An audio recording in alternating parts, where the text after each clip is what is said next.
The Monsters Playbook is an adventure podcast for grown-ups. It contains violence and profanity and deals with adult themes that may be uncomfortable for some listeners. Specific content warnings can be found in the episode's show notes. Listener discretion is advised. Welcome to the Monsters Playbook, an actual play Monster of the Week podcast where it's fun to be sad and sad to be fun. This week on the cover story, the best chance our heroes have to stave off Armageddon has been repurposed by a very annoying cult. And if that's not enough, the fuel to keep their machine running involves entirely more death than we're comfortable with. The gang's all here, and they're ready to get to saving the day. I'm John, and I play Mark Clayton. I'm Lauren, and I play Kira and Anna Ashwood. I'm Miah, and I play Theo Nessos. I'm Jonny, I play literally everybody else, and if we've gotten all of those Thugamon jokes out of our systems, let's start the episode.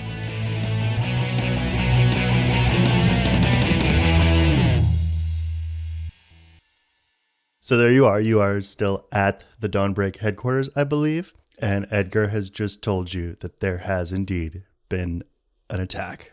An attack? What kind of attack? What happened? By all accounts, it was an ordinary stabbing, but there are two details that, well, put it onto our radar. One is the victim had an inordinate amount of blood loss, and the second was that there was unexplained evidence, at least from the local constabulary, that we know to be ectoplasm, the leavings of ghostly beings. Okay. Maybe this Undying Soldier? Perhaps? Is there any worth in going to the crime scene in question, or should we go directly to try to find this other woman? That is up to you. Kind of asking the group, I think. The woman knows more about Theomon, right? She knows more about Thugamon, yes. I don't know. I'm kind of neutral. Like, part of me wonders about going and talking to Gail. Yep, Gail Friedberg. And getting whatever information she has and knows. And wasn't she, like, not enthralled, but, like, obsessed with Thugamon? That's the word. Yes. Yep. I think she was obsessed with Thugamon, and I believe vice versa. We can start there. Let's start with Gail. See if there's anything interesting that she can tell us. I mean, the one thing that we do know is that if we can bring a lot of blood somewhere, that we can also draw this cult's attention. So I don't know if there's something we could do with that. Where are we going to get a lot of blood? It's just a note that we might want to keep in mind if we need to get their attention. I could find you some blood. Donovan? Yep. Let's just go to Gail for the moment. If we're talking about blood, I mean, we don't necessarily need to obtain the blood. We just need to allude to there being a lot of blood. So transmit something, or I'm able to... I mean, we're technically a lot of blood. Could you use your telepathy to implant a thought in one of their minds that there is a lot of blood in a specific location? That's kind of what I was thinking, is that, I don't need to necessarily have the physical blood. It can just be a thought. Yeah. That's an interesting idea. Maybe I could have you help out or something like that by helping me conjure this idea or something. I'll channel it. Maybe. I mean, it sounds very weird, and that's right up our alley. So let's go to Gail's, figure out if we can find more about what we're dealing with. I just hope we don't have any more dead bodies that we need to worry about along the way. We could always send somebody ahead. So what are you doing? I think we're going to Gail's. I would maybe have Donovan, if he would want to scope it out, the other location. See what happened with the stabbing, see if there's anything of interest. I mean, I'm kind of imagining it's just like a crime scene at the moment, so I doubt really anything is going on. But if there's anything that he can find, maybe just investigate. Okay. He'll go and then roll investigate a mystery on his behalf. So that is an 8 only. See if you can find anything, maybe any idea of maybe where it would have gone, anything that we could use to track down these things, anything maybe about how this ghost killed. Just suss it out, see what we're dealing with. Okay. And then we will head to Gail's place. Okay, you drive on over to Golden Valley. You get there in, 45 minutes. What's your approach gonna be? So you just park in the street in front of this lady's house? At least 2 sets of cars. Yeah, I'm thinking maybe we have the second car, stay back, and maybe only a few of us head in. Theo can stay behind and observe the place. That might not be a bad idea. I was thinking, John/Mark, if you're up for it, maybe we could use our coverage as reporters. Nothing like pretending like we're reporters. Like we're doing our jobs. Mark and I could go ahead, and then the rest stay back and observe, ready to jump in if we need to. Sounds like a plan to me. And so I know for my immediate needs, everybody else who's staying back is Theo, Nick, Tommy, Yano. Ketrel. I think that's it. I think all the other Dawnbreak people are probably staying back. Okay. Well, Verdigris, at the very least, is working on putting that device together, the Insight. And I think I might have had Donovan actually take some other people with him, just so that he's not alone, and then have them report to me if they find out anything. Can Theo use magic to observe Kira and Mark as they go into the house? I don't know. Can she? 14 advance move. Sheesh. So I think with that, I will basically allow you to also ask a question as though you had rolled read a bad situation. Are there any dangers we haven't noticed? She has a very oddly locked cellar door. Like in sort of the side yard, there's a cellar door, but it's extremely heavy.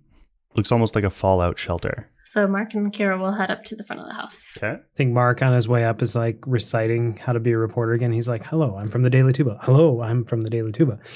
I am, shit. Often loud, annoying daily. Wait. Daily, loud, tuba, annoying. Often loud, annoying daily. Okay, so you walk up to the front door and do what? Wait for her to answer. I think Mark goes to knock on the door, and I feel like Kira would too, and we both are like, You can do you can. No, you go. No, you go. No, you should do it. And I think Mark just like Kira just palms Mark's fist and then knocks on the door. just imagine there being like a thud, just It's one of those doors that has like a little, like a greeting card sized face door. It sort of swings open on the inside, and you see just the nose and up of this, like, old woman, I suppose. Mm-hmm. And she's like, I don't want any. Miss Friedberg, Hi. Sorry, we're not trying to solicit anything. We're actually with the Daily Tuba. We're hoping to ask you some questions. I don't want to buy another newspaper either. But no, we're not trying to sell. We're actually hoping. I get all my news on the internet. Hoping to interview you about something that I've heard you know quite a bit about. Thugamon? How do you know that name? We have a lot of good connections at the Daily Tuba. magic. Oh my God, John. Roll manipulate someone. Me or John or Mark or what? Kira. I was gonna say magic probably wouldn't sell it. Mark can roll help out. Magic. I rolled a 13 advance move. How old of an old woman are we talking? Like 70s or 80s. I think she'll open the door, but not the like storm door, so you can see her. And she is like a stout old woman. Mm-hmm. I think she's wearing just like a really fluffy sweater, frumpy jeans. And she just kind of leans against the door jamb and is like, what kind of a thing are you writing about Thugamon? Well, hopefully, with your help, the truth. The truth of Thugamon could sear off the top layer of your brain, girl. Oh, well, prepared to be flamed. Can you please enlighten me? Prepare to be flamed. Mark chuckles a little bit. I think Kira kind of just like elbows him. All right. And then she'll push the door open and be like, do come in. Coffee? Oh, no, thank you. I don't have caffeine after 3. I'll take some. Kira shoots Mark a look like, What? I like coffee. Theo. I update everybody in the car, including Nick and Tommy in theirs, that they made it in. And I want to tell you that something that you notice with your continuing advanced move is that the moment Mark stepped inside the house, something in the basement stirred. Oh no. I was going to ask 2 questions. One, which of the Sparks brothers is the most like sneakiest and good at breaking into things? Breaking into things, I think, would be Nick, especially if you want to do it discreetly. Okay, I'm wondering if Theo could get out of the van and like go over to the Sparks Brothers car. Hey, Nick, there is a cellar door that is kind of suspicious. Wondering if maybe you and I can check it out. Roll manipulate someone. That's gonna be a 6. Oh boy. Can Anna help potentially? How? I think if he tries to give her like any sort of typical Nickness, I think she'll be like, do not be an asshole today. Anna, if you want to roll help out by being Anna about it. Yeah, no, she's not going to be like, Nick, come on. She's, fuck you, be nice. That's a 12 advanced move. You know I spoil you. Oh, wait, with a help out, it becomes a... With an advanced move, it becomes a 12. Well then, let's check out that trapdoor.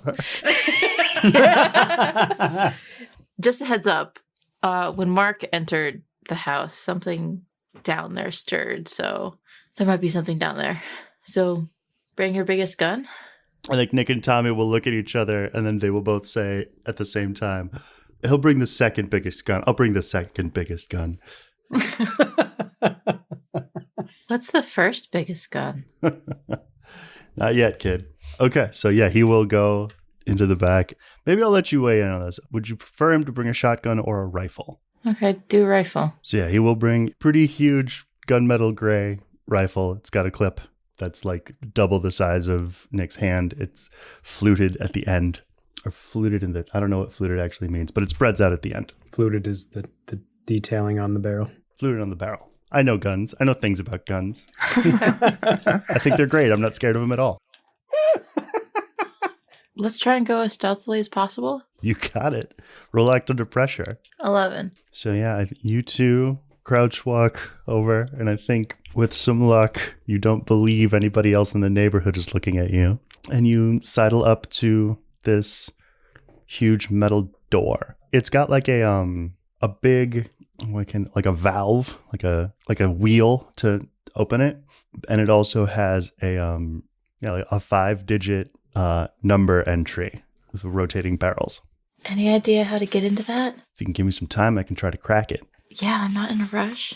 Okay. He will fully lie down on it, like spread his body out and rest his cheek and ear against the side of it, and then start gingerly turning the different numbered barrels, and that will go on for an uncomfortable amount of time.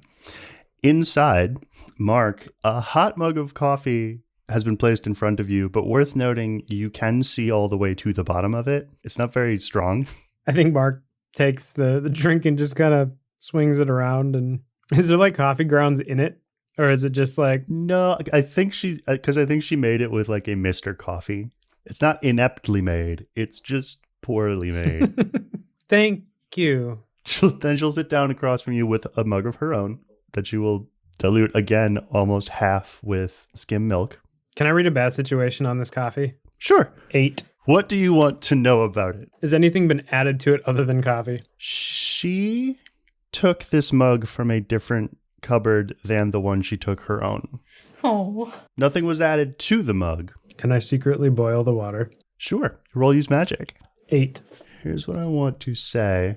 Pick a glitch, and you can't pick the effect is weakened or of short duration. Unwanted side effect. So, Mark, as she sort of sits down and is like, so what sort of connections put you on to, I think she'll call him the young King Thugaman. But as that's happening, Mark's mug begins to boil and then steam and then like sublimate into a sort of gas. Can I try to catch her attention to like distract? Well, the both of you are going to need to roll act under pressure for me. 7 for Kira. 14. And it's an advanced move. Hey. Okay. If I'm fire, can I just... No, never mind. No, I'm not even going to... What was that? Don't give him ideas. No. What I think will happen is, Mark, you like scoot your chair back away from it. Do your best to fan it away from you. Not before Kira actually inhales a bunch of it.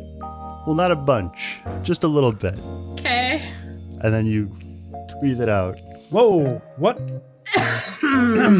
What's going on with that? What kind of coffee is this? Gale looks less shocked than I think you think she should. Mm-hmm. She's just sort of like, well, that's odd. It's never done that before. Never done that before.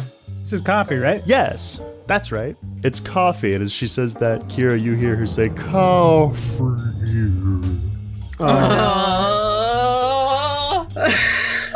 Oh boy.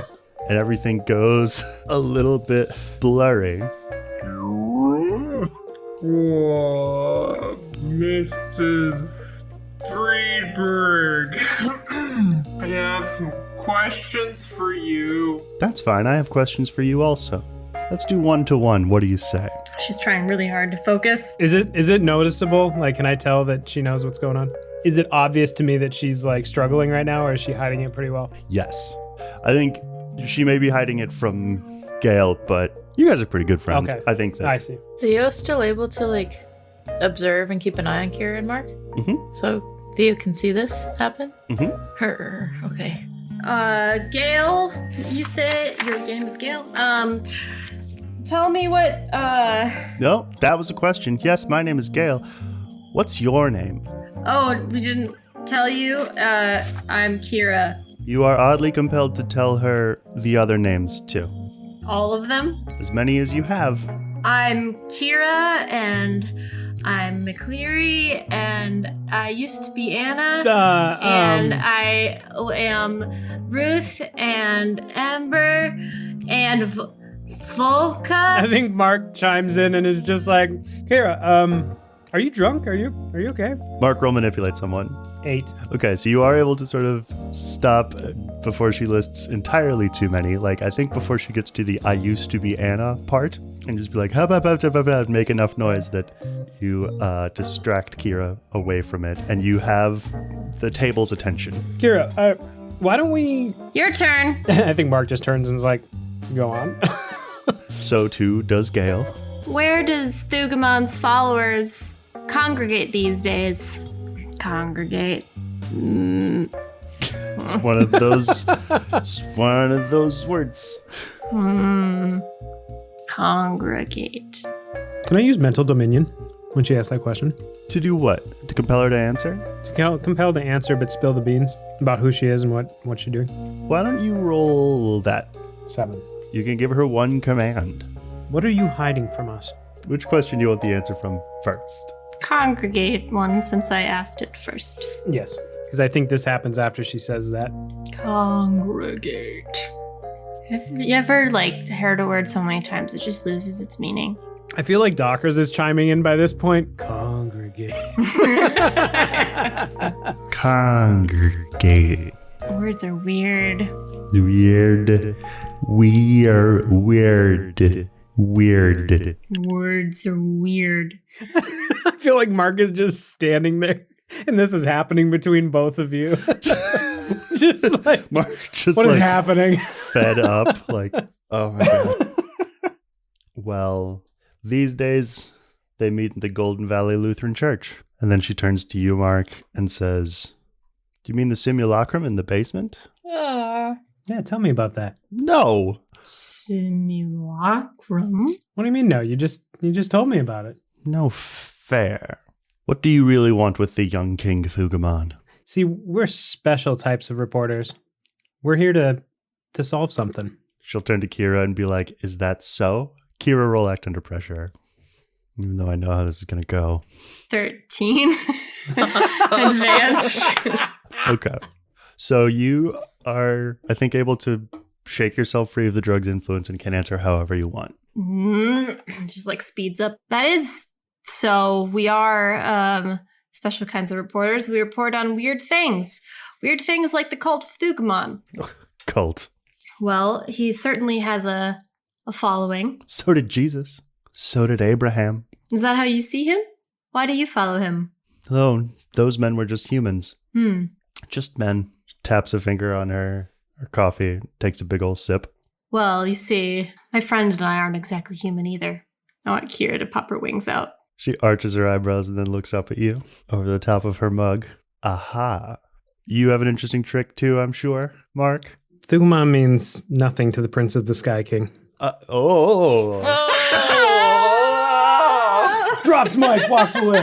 Oh, Goodbye. my. Talking shit. Armor appears. Power move. And Kier just kind of like looks at you and is like, okay, all right. So we're going that route, okay? I think Mark removes his glasses and just puts it in his pocket. All right. Which brings us to why we're here. What's the cult trying to do, Miss Friedberg? They've been killing lots of people lately. Just heard about another one on the way over here. We used to have a noble goal, you know. Which was what? Well, in those days, it was about peace and love. Everything was, really. You know what happens when a bunch of peace and love loving hippies find, well, a godling? Put your faith in the wrong thing. No, we didn't. He did. We were supposed to be a vessel to bring his goodness and glory into our world. But then, you know, I guess it's influence like that can go both ways, I suppose. And over time, maybe he learned his impatience from us. When they found that damn treasure machine, damn if they didn't become the cult you called them. What is this treasure machine? And what do they want with one of my friends? It's a false promise. It's an illusion, but it's a version of what the young king wanted, and it's something that they could give to him over and over and over. But any machine needs fuel. Which is why they're getting the blood. They're still doing it. Those idiots. What's the deal with the simulacrum downstairs? Is that this vessel you were talking about? I think she'll raise her voice a little bit. Oh, the followers had not a damn thing to do with my princeling. I made that all on my own, and they can't have him. And I think you will hear a rumbling from below. What is a princeling? She's talking about the thing in the basement. That's what she's calling the princeling. How's Nick doing on that lock? Roll act under pressure for him. I'm also wondering if I could open up my brain to the psychic environment around us Okay. using the sensitive move that I have as the searcher. Nick rolled an 11 for act under pressure. Theo rolled 11 as well. So I get a definite impression, a vision, a tangible aura, overheard thoughts about something important. And I think Theo's trying to push her senses and mind to the basement in particular. There is something in the basement, something large, that is many times stronger than it is smart. The tangible aura that you kind of get from it, honestly, it reminds you of Catrell. A sort of something from there, bound via artificial means to a body on this side. Would I know, Johnny, if I could banish this spirit out of this body? If you could get close and do some stuff to it, maybe. Certainly not from here. Yeah. I was just wondering, in maybe preparation, because that's a magical effect that I can do. Mm-hmm. Yeah, I think you'd have to basically inscribe some runes upon it, I would think. Yeah, you'd have to get close and then be able to deftly apply magical inscriptions. Okay, so did Nick unlock this? I want this to be you close your eyes, and then when you open them again, they are glowing a kind of tealish cyan instead of their normal color. And you just look through and see the outline of this thing, and you can see, yes, that the body of it, which is large, does not quite match the spirit outline of it, which is a bit smaller and oddly shaped, and is, as before, sort of stapled to the physical presence by means of some kind of ethereal attachment. And then you close your eyes, and your eyes sort of come back to normal, and then you hear a clack, and then a small ha! Okay, I think Theo's gonna touch Nick's arm. We should wait. There's definitely something huge in there. Things sound like they're going okay with Kira and Mark, but maybe we should just hold. He'll heft his rifle and be like, there's something huge up here too. Yeah, but this thing is it's like Catrell, but not childlike. We'll manipulate someone. 13. We don't need a full-blown battle out here. He'll grip the barrel of the rifle in frustration and then be like, fine. And then heft it back over his shoulder and go down to one knee and await word. So, how you been? Seriously? Meanwhile, inside. So what was the last thing she had said? She said that the princeling, they had nothing to do with him and they can't have him, after you'd asked about the thing in the basement. So what are you trying to do with this simulacrum? With the princeling, I'm trying to do what we were trying to do in the beginning, to expand his reign, to bring his joy. I'm not going to settle for false hope. I'm not going to give my lord a toy. But his kingdom was destroyed. I can attest to that. We've seen it ourselves. It's nothing's living there anymore. They call it the Dead Sea. You mean his father's kingdom? So you want to bring him here so that he can reign here on Earth? Have you not been paying attention? Just want to make sure we're clear because you've been talking about how you wanted to create a vessel for him to expand his reign. But then you were also saying that there's his other followers. I'm unclear. Were they trying to do the same or something different? They were until they found an easier way. The treasure machine? Ugh. What the fuck is the treasure machine? I am going to need for Mark to roll manipulate someone and Kira to roll help out. Well, that didn't go well. 5. It's okay. I rolled a 10, which means that you get a +2 to your roll because I have helping hand. So that makes yours a 7. Something they stole from that government stooge. The heat sink. It keeps our young king in a permanent sort of artificial ruling bliss. He decided he wanted it. They decided they could get it for him. I decided I wasn't going to settle. Don't you understand? The death of the sea is proof of our Lord's destiny. A home destroyed, nowhere to return to. This is why he needs us and why we need him. I think she gestures to you, Mark, and is like, you understand, right? You are now as he was once. Would you allow me to use monster empathy on her?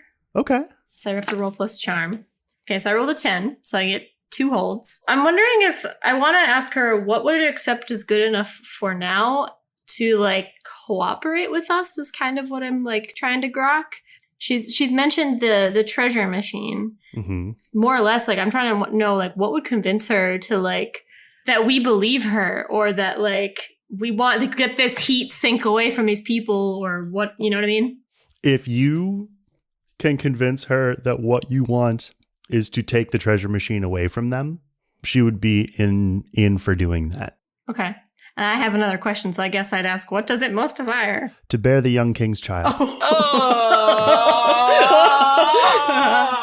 no. Baby mama. Don't dislike.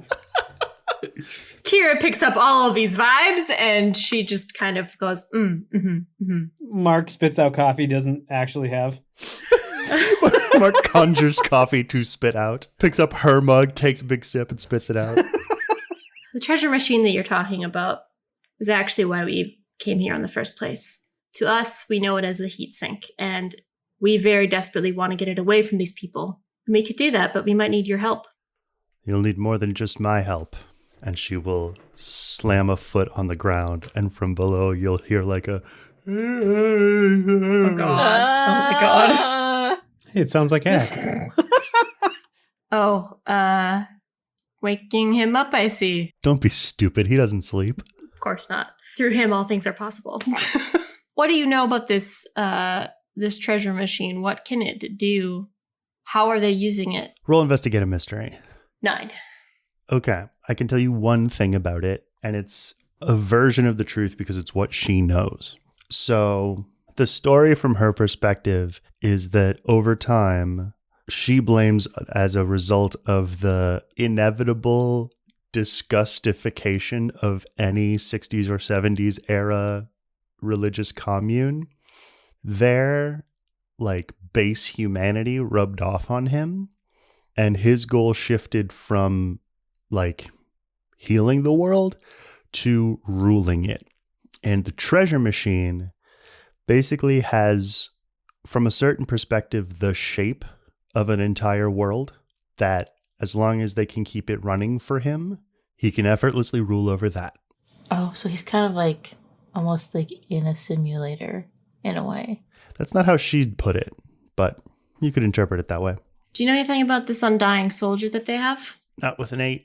Actually, Mark, why don't you roll investigate a mystery? Because it pleases me to do so. I got an 11. As regards the Undying Soldier, what do you want to know? Maybe like what can it do? I don't know. What do you think, John? You rolled it. My thought was just to know what we're up against. What should we be worried about with regard to the Undying Soldier? So as I think you've intuited so far, she is at heart a ghost, but what you should be worried about of her is over her time in service to the followers, her like energy, that is that which makes her up entirely, has shifted and been corrupted in some way that they don't really understand, nor do they care to, because the other thing that you should be worried about is that she can become physical or ethereal essentially at will. Okay. Cool. So you said that she like stomped the ground or whatever, and this thing starts to like move. Does it come up the stairs or what? Oh, he won't fit up the stairs in here. We'll meet him outside. Ah, right. Okay. Mark, you do have one more question. If you want to know something else about the Undying Soldier. Where does it reside? She goes wherever they send her, but when her mission is done, or should she ever be damaged, she will return where they've housed the majority of her living remains at the Gethsemane Cemetery in the north of town. Where her remains are? Not all of them, though. They're not stupid. I was going to say, what if we eradicated the bones? Well, we don't know where they all are. It's a problem. Only some of them are there. But we could maybe find the rest. I was going to say, we might be able to do a ritual to find the rest. Real quick, Mark, you hear a small voice go, "Oh, weird. That's where I'm buried." Aww. Wait, you're buried there? And I think Mark just in not paying attention just says that out loud. I mean, No, fool. She is. oh, right. He messes up his tenses sometimes. Sometimes. I understand time is confusing for those of the sky. Mm-hmm. Mark will manipulate someone, actually. That'd be a 9. She's suspicious, I think, but she won't press the issue. But when you ask that, Dockers is like, well, I mean, like, not like me, because, I mean, you know, I was sort of shallow grave and shit, but like, I got a stone. There's an empty coffin over there with my name on it. Well, this has certainly been illuminating, but we should probably actually get going to go find this treasure machine. Theo, Yeah.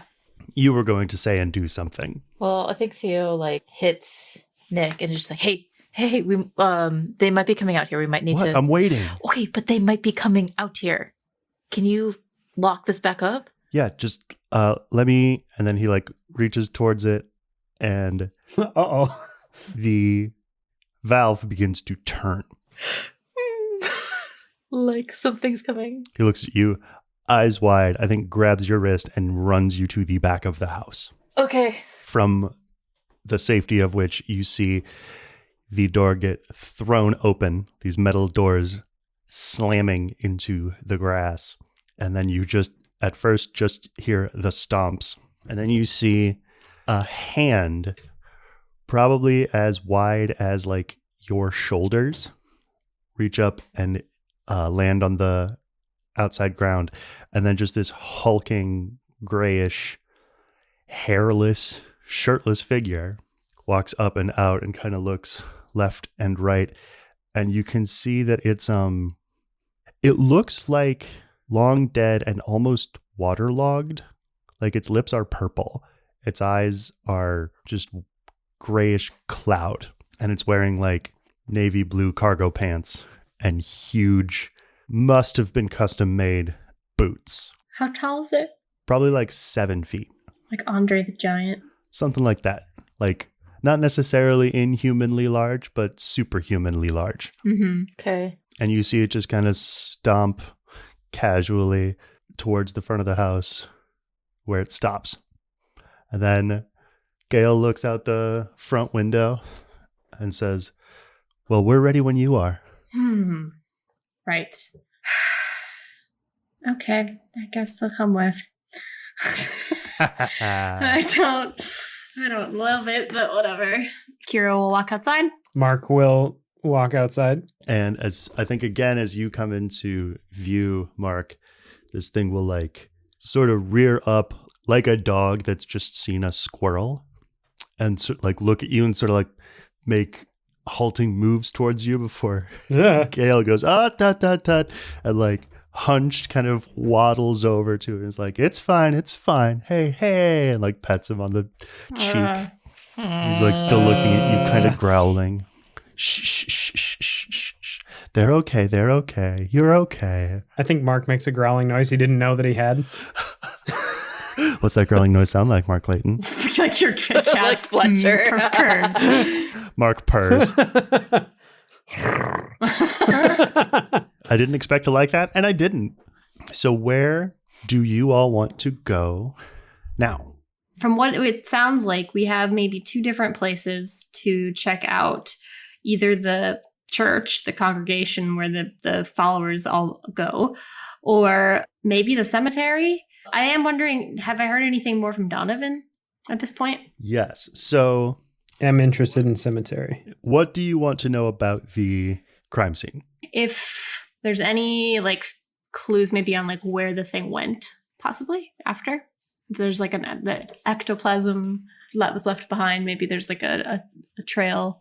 What Donovan can tell, having deftly charmed his way into the crime scene, would he have charmed his way in, or would he have just like snuck in when nobody could see him? I feel like I was thinking he would do it more covertly, getting an aerial view to see what's going on, and then when the moment is right, just like boop, pop down. Fly in through a window that he could open and then sneak downstairs. Yes. So the entire attack took place on the first floor, essentially in the entryway.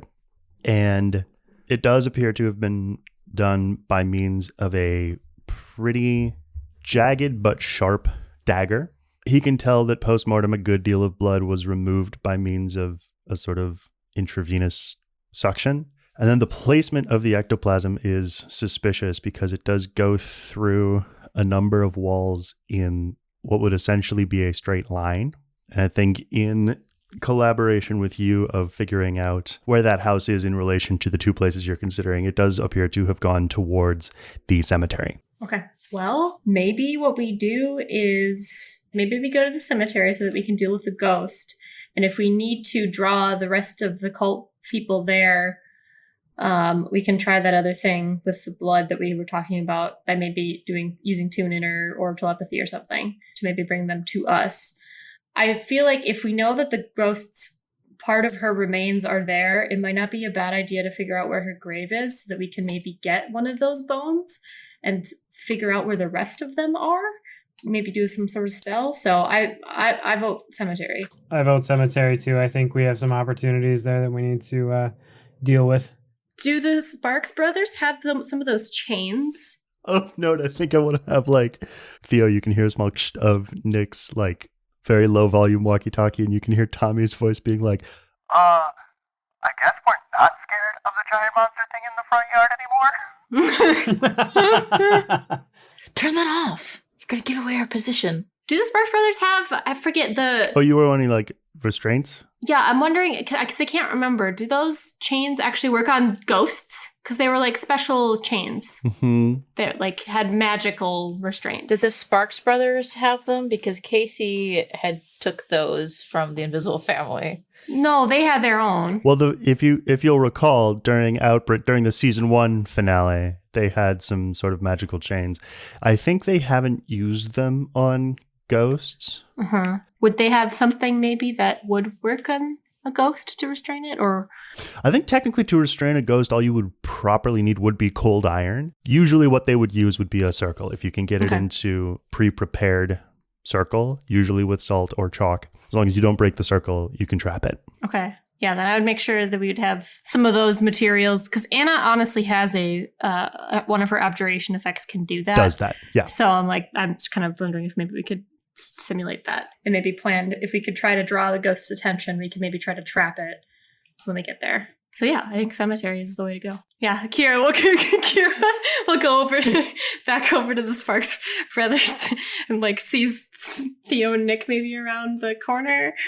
I think we're just hiding at the back of the house, and I think that Theo and Nick would have to like jump some fences and like rendezvous with you guys or something. Yeah, like Kira kind of like waves down the car. Yeah, so Princeling is gonna help us get the heat sink out of these cult members' hands. They want to join in the fight. So, bringing them along. The more the merrier. And then Mark jumps in. I think for her part, the princeling will sort of like go over and one-handed lift up the garage door, on the other side of which is like basically an unmarked U-Haul that he will crawl into the back of, and Gale will drive. Oh my gosh. Okay. And you are headed to the cemetery. Who is driving? Yano is driving the Clockwork Child. Theo will rendezvous back with them. I'm guessing. Sparks Brothers will take their car. Yep. And then Kira would probably drive hers. Yep. So Sparks Brothers in their own vehicle. Kira will drive probably with Mark and Catrell. And then Yano, Anna, and Theo will stay in the Clockwork Child van. You head to the cemetery at the north of town. Kira, roll act under pressure to drive. Do you remember how to drive?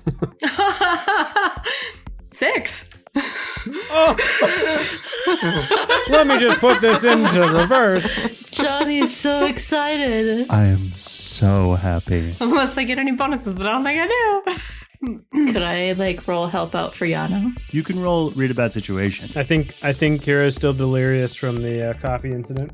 Yeah. She's like, God damn it, Mark, why do you have to use your powers everywhere we go?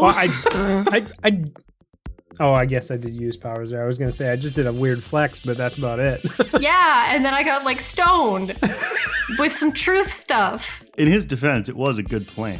It literally was any of those stoner movies you've seen. All of a sudden the drugs just kicked in.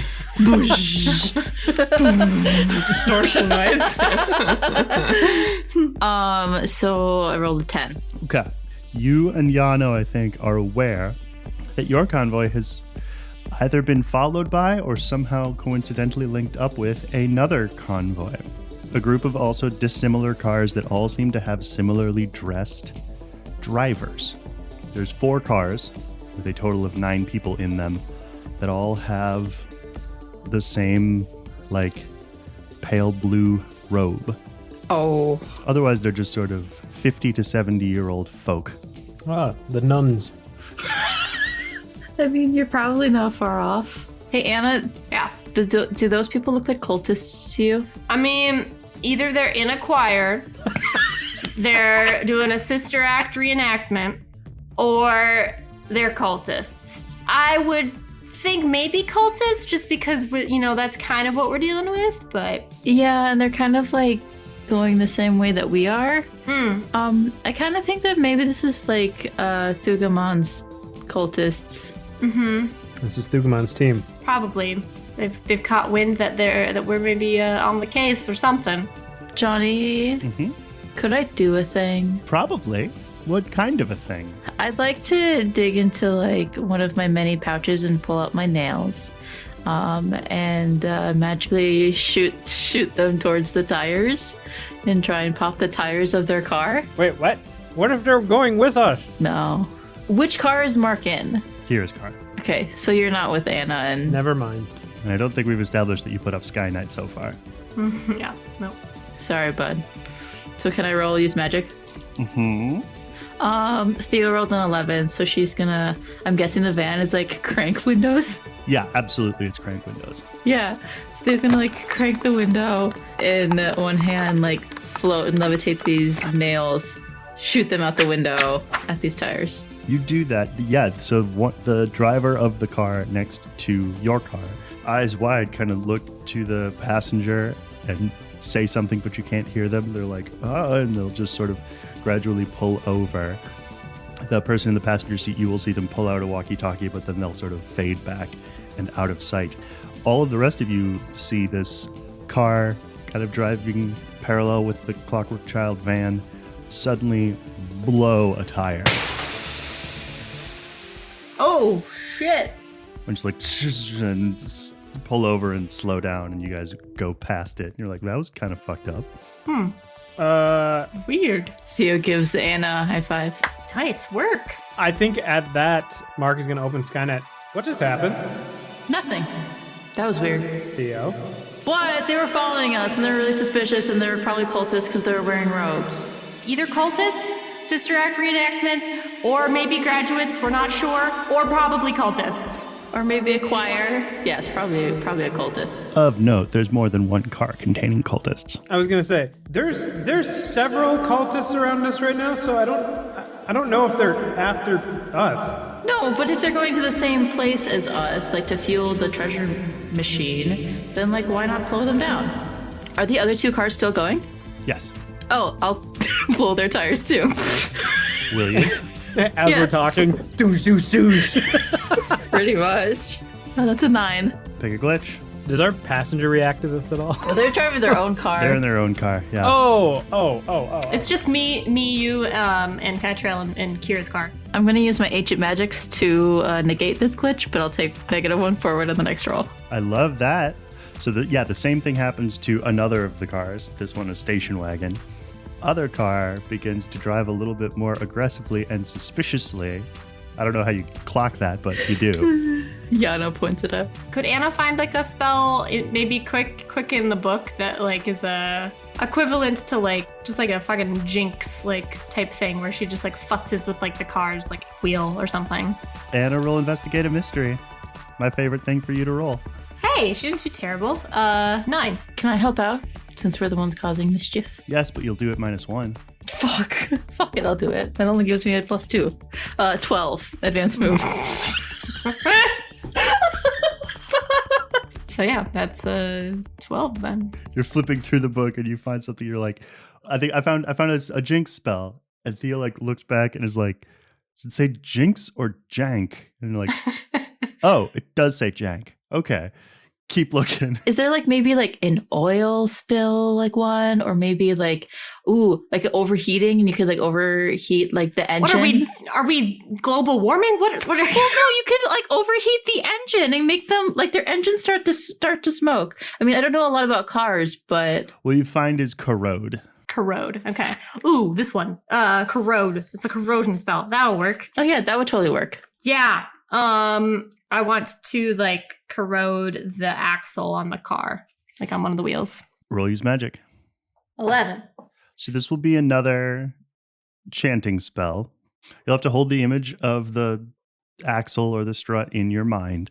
Okay. And then basically think aging thoughts. What language is this, by the way? Is this Gaelic again? Anna doesn't know. Okay. De ung forbliver aldrig ung. What language is that? Theo. I don't fucking know. Does Theo know? Roll investigate a mystery. 14. It's Danish. I think with that roll, Theo, you monster, you know what it means, which is just fun flavor. It means the young never stay young. Cute. Yeah, so just like that and think of just things getting old. She'll think of like a penny rusting. She'll think of like a fish like rotting. She'll think of like just the old woman that she saw earlier today. So that's what you're thinking about. So some time will pass. While you are doing that, the car that is next to you, someone is talking into a walkie-talkie and they look right at you, Theo, and they point and the driver twists the wheel and rams the van. Can I use magic? To do what? Is their window down? No. I want to do the same thing with the nails, but like slam it at the driver's side window. Okay. Do I see all this happening? Yep. You are all now totally aware, first of all, at least of that. Can I snap my fingers and spark a gas tank? It's going to be insanely Let's find out. crazy attention. 10. So yeah, you take a nail and fire it through the driver's side window, which will shatter the window, and then the nail will bury itself into the leg of the passenger, and you will hear a pained scream, and they'll like bring the car back into the other lane. Can Theo shout something? He's going to do that thing where he's like looking at the driver's looking at the road and then over at the passenger, then back to the road and back to the passenger, and just shouting something frantically. What does Theo want to shout? Hey, you should be more careful driving. Looks back at you, and this is a almost completely bald older man with like jowls and metal rimmed glasses, and he sneers at you viciously and then brings the car back to the other side and slams it into your van again. will you on Yano's behalf roll act under pressure? Yeah, I also want to use magic after this. Mark wanted to use magic too, didn't you, Mark? 10. Oh my god. Theo? Yano rolled a 9. So the slam hits right in the wheel well of the passenger side front tire. I think Anna just like cringes. Is like, oh fuck, I'm probably gonna have to pay for that. And Yano like overcorrects to bring it back, winds up skidding the van sideways, and it tips and rolls. Oh. Anna, you lose your spell book and concentration. So the spell doesn't go off? Not yours, but as you are reducing in at least forward acceleration, even though you're tumbling horribly, you can hear and feel a enormous pressure and heat explosion as the rest of you see that third car just blow up Fast and Furious style and spin off the road to the right and into the side ditch. I didn't do that. Cut to Kira driving her midsize SUV, looks in the rearview mirror at Mark. No, chill. Mark's sitting there. Cool guys don't look at explosions. Except the car behind you, your friends flipped. Oh, shit. Fucking hell. How are Yano, Theo, and Anna? You will each, ignoring armor, take 1 harm. Can Theo, like, how shaken are we? Probably pretty shaken. We're gonna roll over. Yeah. Yano, Anna, are you okay? Yeah. That's supposed to be. Ow. Yano? Is the car like rolled over, or what happened with the van? I think it rolled over a time or two and then like slumped to a stop, and you guys are wheels down, but it's unlikely that it'll drive anywhere. Oh no. Motherfucker. Well, we could probably fit. Oh, I think Kira pulls off to the side of the road to make sure that everybody's okay. Is Yano okay? Yano throws the car into neutral, opens the driver's side door, and then jumps to the ground and starts shoving it off of the road. Mm-hmm. Can Theo like hop to the driver's side and like help? Yes. Like steer? Okay. Okay, so you pull it basically off onto the shoulder where it will remain for a little while. To Anna, just Anna, Theo's like, well, that was fun while it lasted. I'm gonna be in so much trouble. You can just tell them that I did it. Because, I mean, technically... No, that was Mark's fault, if anything. Well, I can... It's fine. It was cultists. Wait, what? You heard me! Anna, when you described this van, is it like a van, like a conversion van where it would have a back window, or is it like a moving van where it had like a grate on the back, like a garage door? I think I had described it as having like a garage door grate because we had kind of used it to move like furniture for Mark. So I think it's quite roomy in the back. I was just helping save our ass. Yeah. Well, then the passenger side mirror is going to explode in a shower of glass. From what? Somebody shooting at us? Yes, you can see. Not coming very quickly, but jogging towards you are 5 robed figures, each of them armed with some kind of firearm. Can Theo jump out? And I'd like to use magic twice. 1 to summon my swords, and a second time to do something beyond human limitations. Well, I love the sound of this. Do the first thing. So the first roll is a 13. Okay. So I am able to summon both swords, unless otherwise specified. Mm-hmm.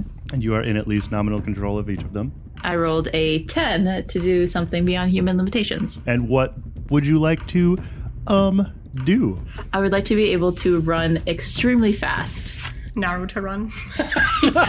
You can Naruto run, but you can't Naruto hide.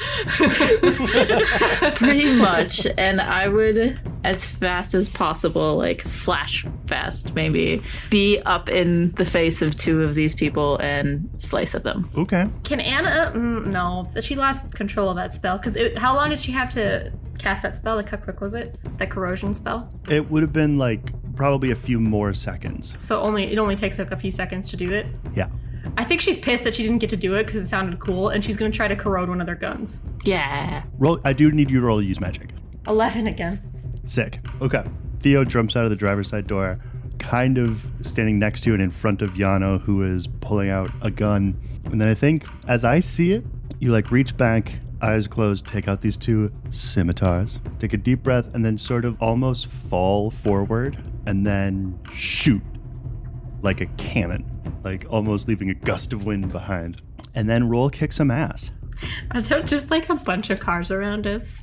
Or like, where are we? Like, what kind of road are we on? It's not tons of traffic, but it's not no cars. Okay. So I rolled a 6. That's great. That's great. It's great. Yeah. So I think you do that.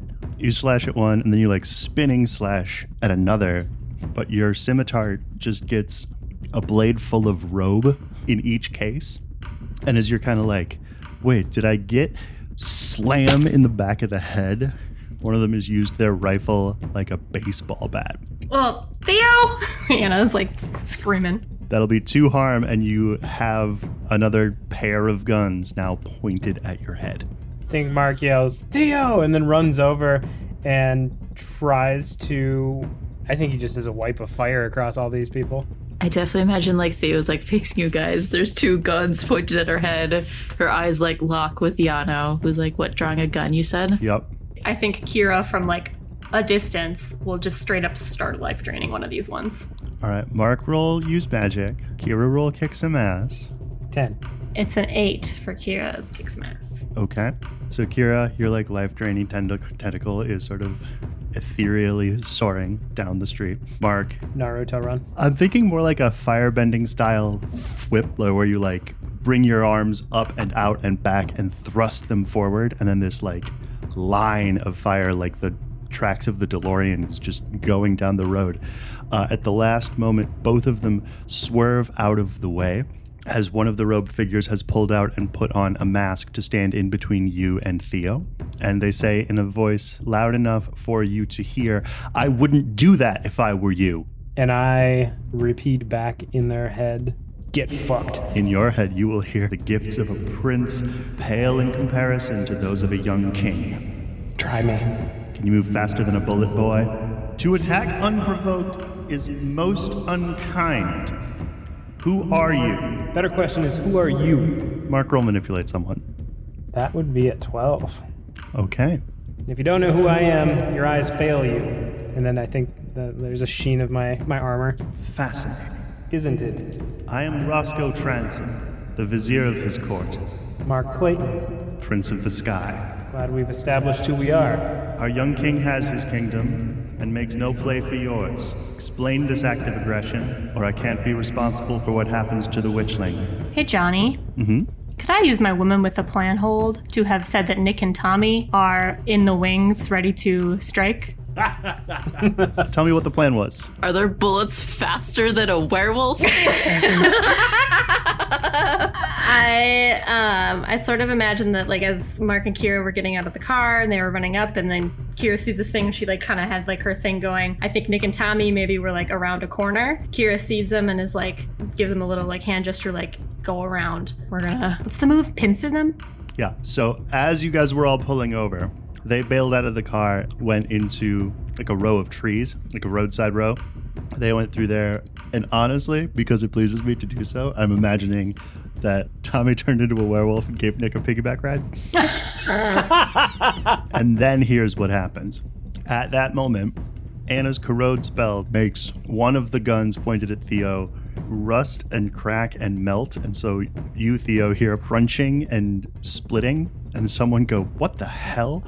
And then a huge snap of a rifle shot, and then a little spatter of blood hits the ground next to you, and you turn, and the other gun that was held to your head, in its place is the stump of that person's hand. Fuck and yeah. they're like, ah! And you are free to do whatever the hell you want right now. Can I use my eye to absorb one of these people? Oh, okay. Yes. Yes, you can. That's brutal. What was the guy's name? Roscoe? Transom. Mark, you know that name. Well, not you, him. I know that guy.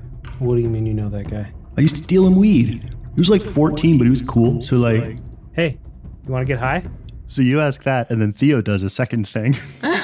What? No, it's fine. Why? What's fine? I mean, it's okay. I, just rolled a 5. Can you tell me, Theo, what failure means for the eye? It goes out of control. I don't know what that exactly means in this kind of context. I think what you are going to do, you're going to go away for a little while. Your eyes are both closed, and so to anyone looking, you shouldn't be able to see what you're doing. Flick your hands out, and you have the scimitars in your hand if you didn't already. And you spin on the person whose hand is bleeding and take off their head. A couple of other people raise their guns at you. You open both of your eyes at them, and they are thrown backwards, just by an odd sheer force of will. Mark, Kira, Anna, what are you three doing? Oh, also a werewolf is coming out of the trees towards this group. I think Mark is going to have Dockers take over for a second. all right, man. Hey, show this guy a good time. And then Mark falls back into himself. All right. Mark is seen to just be sprinting forward. I actually imagine yes, Naruto run, but also Iron Man thrust, where little jets of fire are pushing you faster than you could otherwise go. I saw this on a show once. The cement in slow motion is just slowly breaking off the ground. Yep. The man in the mask in front raises a hand and drops it behind him as a kind of signal to someone who's not able to execute it, and then not hearing a bullet turns around to see the chaos behind him, turns back around to get both of Mark's hands around his neck. While this is happening, could Kira maybe also attack this guy with her life drain? I do want to say, Mark, you will hear your own voice say to him, "Remember me, Rocky?" And the man with shaky voice will go, "Daniel?" And then he'll go, "Hua!" as the life begins to drain out of him. Roll that, Kira. Oof, 13 advanced move. Oh, jeez. Oh, just ripped the life right out of him. I think there was one other thing that Anna saw when she was doing her corrode spell. It's the life drain that Kira has done so much of. Okay, I think there's still a few, but they are... Everyone who hasn't been slashed, shot, or strangled is running in fear from this werewolf. Back to their cars with the flat tires. What's the move? I think, can Anna actually go over to the one that that Mark was maybe attacking and Kira was attacking? I want to see if she can find anything with her oops. Theo, roll act under pressure. 5. Okay. Mark, the guy you are holding, or Dockers is holding with your hands, you see sort of in the upper periphery of your vision, one of Theo's shoes slam down near his head. Then the tink of one of her swords make contact with the street next to his head. Sparks fly as she just drags it across his head. Oh, shit. And if you look up at her, and Theo's not home right now. Her eyes are both the dead gray, and I think there's even black cracks in her cheeks and brows. Do we all see this, or? Yeah, and especially the right one. It looks like the ancient exploded crater. There is a sort of glowing purple. Honestly, it looks like the texture of the moon. Can Anna, instead of trying to do this oops thing or whatever, use spirit touch to figure out what the fuck's going on with Theo? Probably. I rolled an 11 to use spirit touch. Okay, so that means... your experiences have made you sensitive to the supernatural. When you sense magical things, roll plus weird. On 10+, you can sense them fully. Okay. What's going on? So Theo has temporarily but fully lost herself to the dual wrath of a dead king and a living one.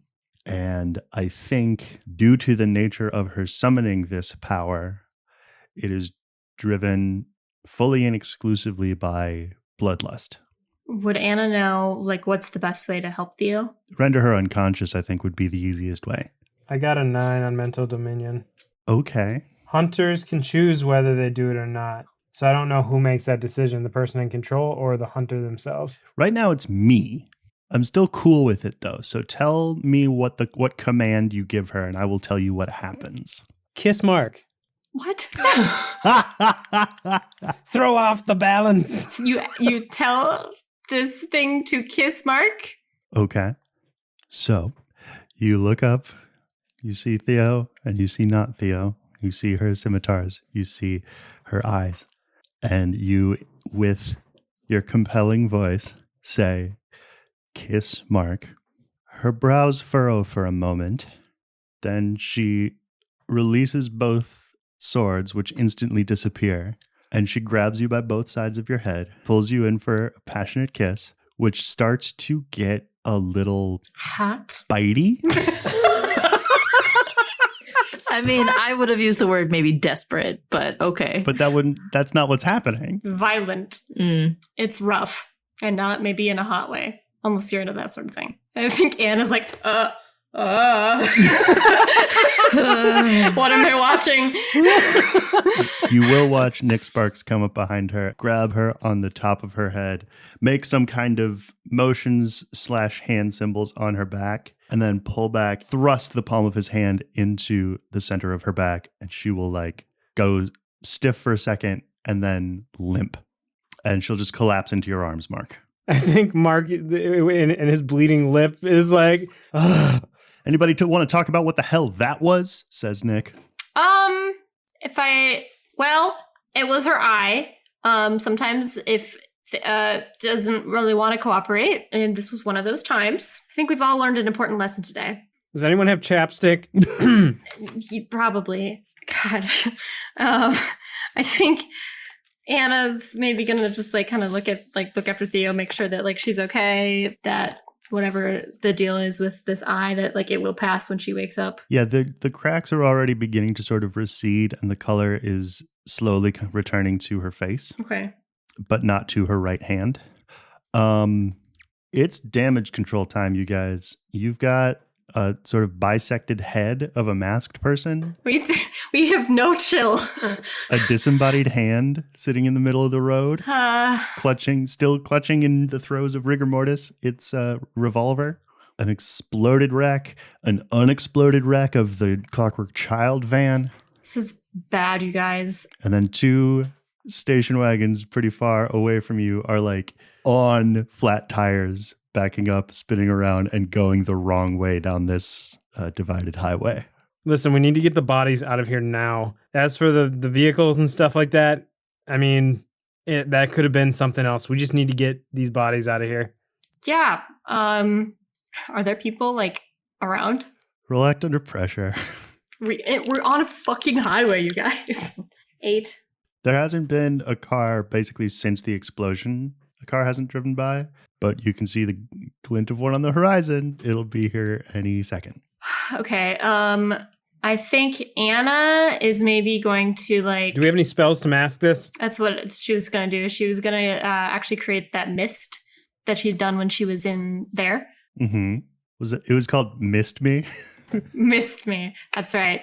She wants to do that just to give them some coverage as they hopefully are trying to clear this out. And I would suggest that while that happens, Mark, you literally just portal to there, get all of the bodies out. All right, call in the wrecking crew. Here we go.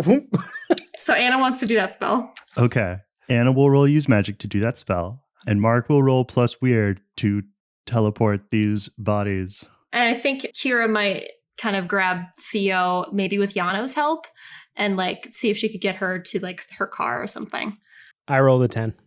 Okay, so, well, first, you want this.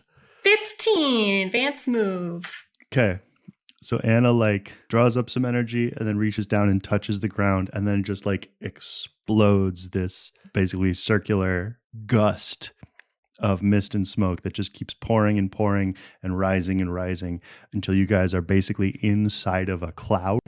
And you do see the almost solid projections of the headlights of a car driving past you. And then Mark just starts grabbing sections of robe and discarded, corroded guns and that one hand, both parts of Roscoe's head, and throwing them into little tears in the sky that open and close basically instantly. Out of curiosity, I think Mark sticks his head in to take a look at where it's going. Where do you want him to go? I'm imagining it kind of just like a floating island that contains a very deep ravine. I was gonna say probably somewhere like that. Yeah, like a valley, someplace they'd be easily missed. You can deal with them later, or not. No, I like that. Do you want to do anything with the blown up car? I do think that after that spell is going, Anna will try to use her oops and will like try to just search around, see if there's anything useful that she can find. I don't know what we would do with the blown up car. How do we? You could corrode it. I guess Breaking Bad style, just like. Yeah, I suppose I could do that. She might take a quick peek, make sure there's nothing inside, and then try doing that spell to get rid of it. With oops, what you will find is the keys still in the ignition and quite a few other keys on there. And the key ring basically on one side of the keychain says Golden Valley Lutheran, and on the other side has an address of the church. She'll grab those, and then she will try to do the spell. And also of note on there is one of the keys has like, you know, those sort of whimsical keycaps that you can get that are like silicone and stuff. With the plastic covers. Yeah. It looks like a seashell, or it maybe used to look like a seashell, but now it looks like a melted seashell. Sure. Okay, yeah, Anna will try to corrode this thing to, I guess, have less evidence, yeah. Beasts. Roll use magic. 14 advanced. To the rest of you, I think this is actually very uncanny and kind of impressive. Like, she walks over and holds her hands out to this basically still flaming wreck of a car, and I think I messed up the pronunciation. You said what? like it's made of sugar and someone is dumping boiling water on it. Ooh. It just melts. All that's left is like this kind of rusty colored pile of dust or perhaps dirt. I think as she finishes the spell, Anna's like, oh, that's cool. Holy shit. Where'd you learn that? In my book. I read now.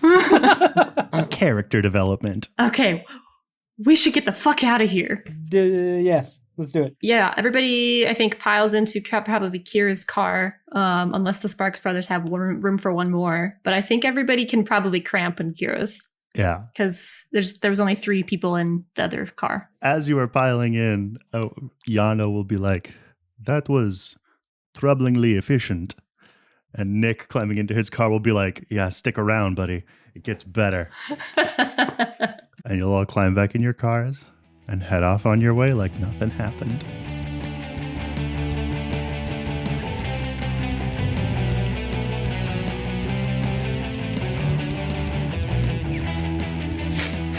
A nice big sniff to I know.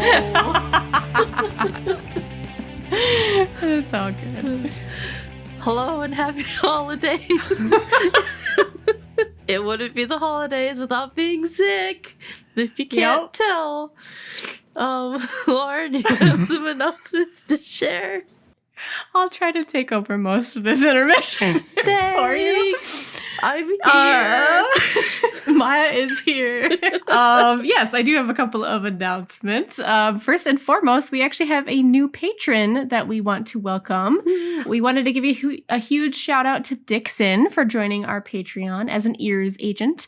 And as usual, we are always so thankful for every one of our patrons for supporting the show. It really does help a lot, and we are so glad to have you with us as we create more content. And if you're currently listening to this in one of our listening parties, welcome. As far as new episodes, we have the next episode of The Cover Story coming out on January 2nd in 2 weeks from now. And that is it for my announcements. Miah, do you have some reminders you'd like to share? I do. Also, I can't believe it's already January. It feels like it was just September. Mm-hmm. So, a couple of reminders. You know the drill. If you'd like to support the show, leaving us a rating on Apple Podcasts, Spotify, or your listening platform of choice would be great. Tell your friends. Word of mouth is the best way for our show to get noticed. If you're not yet following us on social media, you can find us on Twitter at Monster Playbook. We are also on Facebook, Instagram, Tumblr, and Blue Sky Social as Monsters Playbook. We also have a Discord. We like to share theories about the shows, some pet photos, and we also have listening parties there. Another way that you could support us is by subscribing to our Patreon or getting something from our merch store, and we also have a Ko-fi page. All of the links to these things and more can be found in our Direct Me profile in this episode's show notes. So we don't have a promo for this week, lucky you. Instead, we wanted to share some of the exciting things coming up on our Patreon. Normally, we post our monthly bonus episodes on the first Tuesday of the month, but for January, we're going to be pushing that back a week to allow us time to relax and enjoy our holidays. And get healthy. That said, we will have a sort of trailer for our next mini campaign that will go up on January 2nd, and I can't wait for you all to hear it. But since you all are joining us here in this lovely December day, I did want to give a small sneak peek and announce the game that we will be playing. Mm-hmm. So we are going to be sticking with Monster of the Week this time, but we do have a couple of twists. First of all, I will be the keeper this time. Ooh. I'm the captain now, which means Johnny will get to play in something longer than a one-shot for once. Now, joining Johnny, Miah will, of course, be joining us.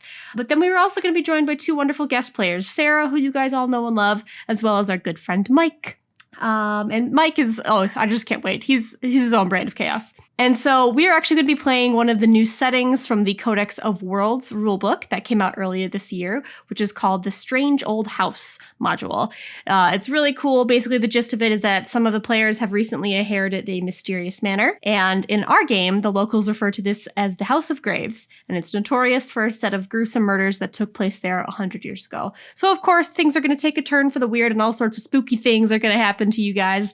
And I really just can't wait for you all to hear about it more soon. So stay tuned for the official teaser on January 2nd. But until then, Miah, I think we have to get back to the episode. We do, and I gotta go blow my nose. So everyone, stay healthy and have a wonderful new year and holiday. Bye! Bye!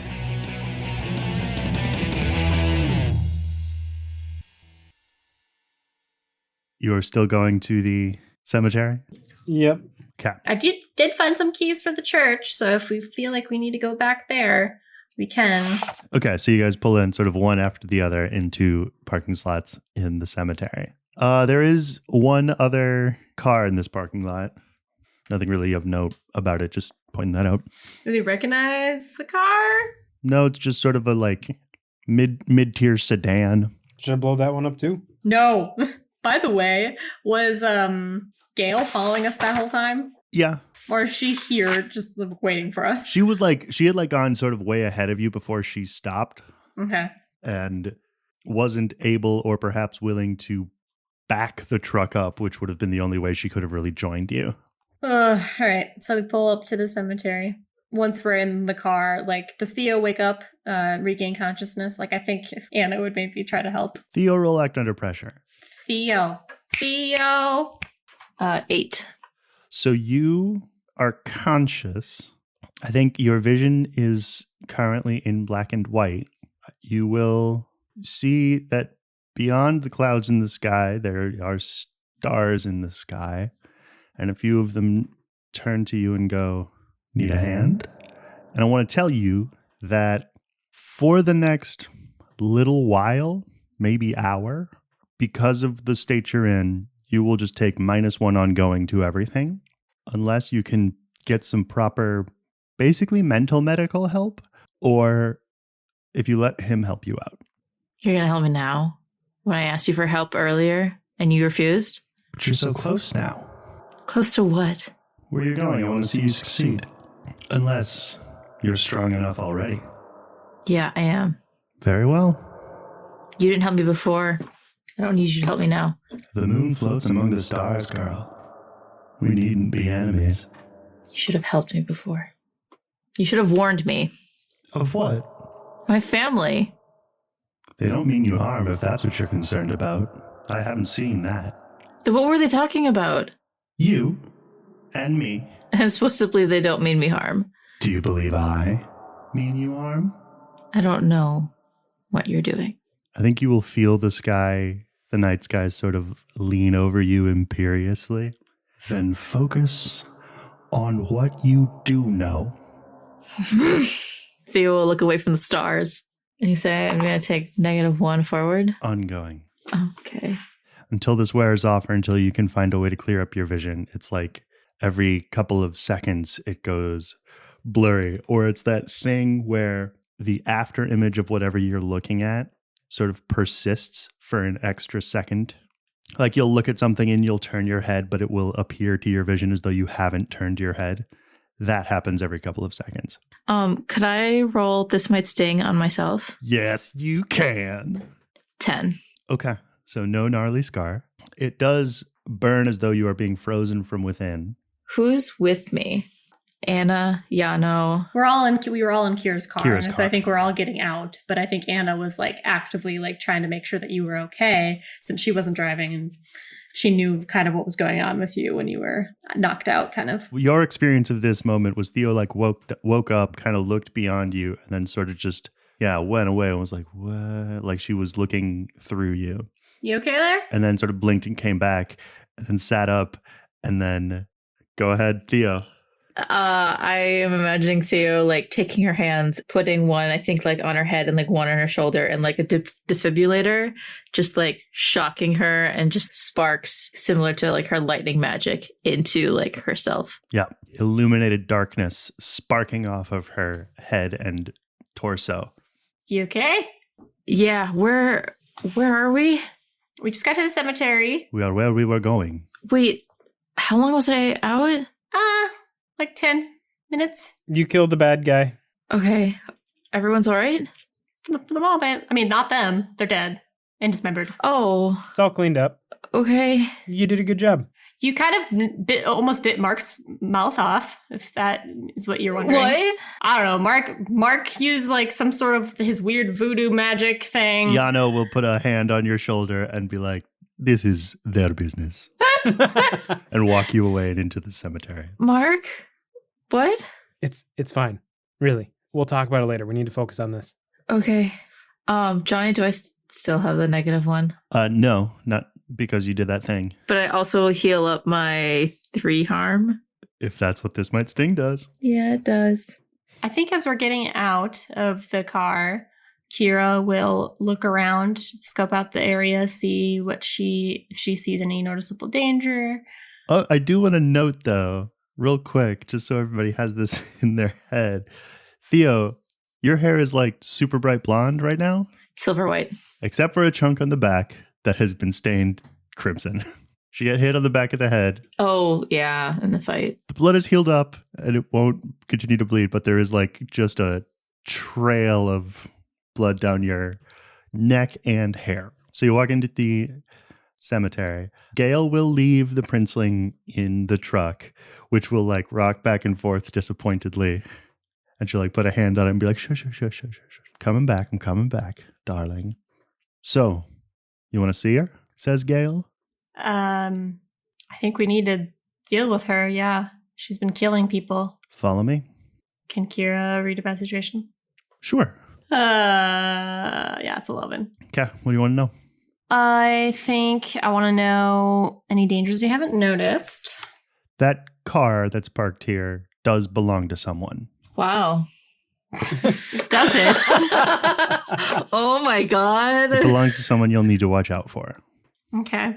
If we want to go with that plan of potentially having like Anna use an abjuration effect to trap this ghost, a place where she can maybe do this that would be inconspicuous, that would be easy to draw something into and trap it into, a good place where she could do that. If it's like every other cemetery I know, there's not a lot of like enclosed spaces per se. Mm-hmm. Are there any like crypt type things in this cemetery, or is it a smaller one? Mausoleum would be too big, but maybe like the smaller like crypts. I know what you're talking about.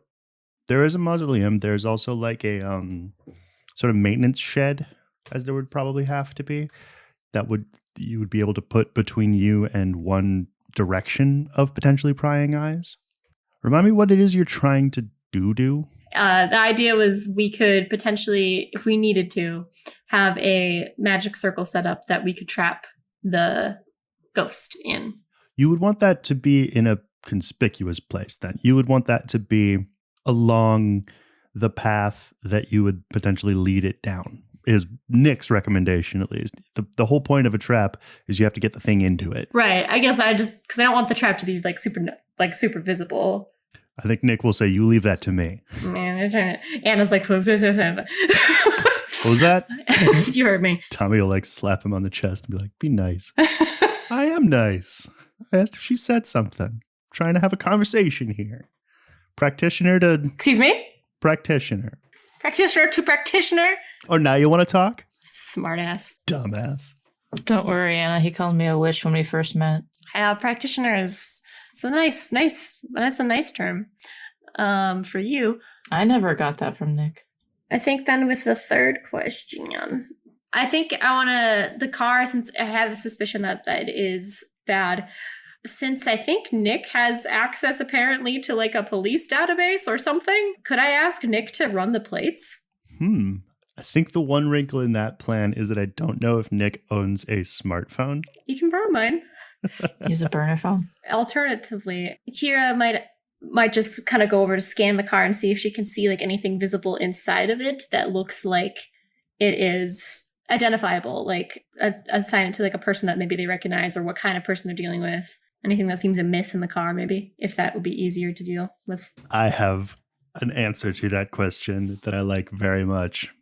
Gail, sort of having walked a ways in front of you, will see you looking at the car and trying to figure out, like, taking pictures of the license plate. And she'll go, if you're trying to figure out who it belongs to, you're wasting your time. I already know. Oh, you do? Whose is that, then? Stan Friedberg. A relation of yours? Despite my best efforts, he's my ex-husband. What do we need to know about Stan? Is he going to be a problem? If the past is prologue, he's a new believer. Well, what I mean by that, he's a zealot of the new Thugamon, wants to just keep him placated, let him have his diorama dominion. I can tell you from experience there's no talking to him, and he never could run real far.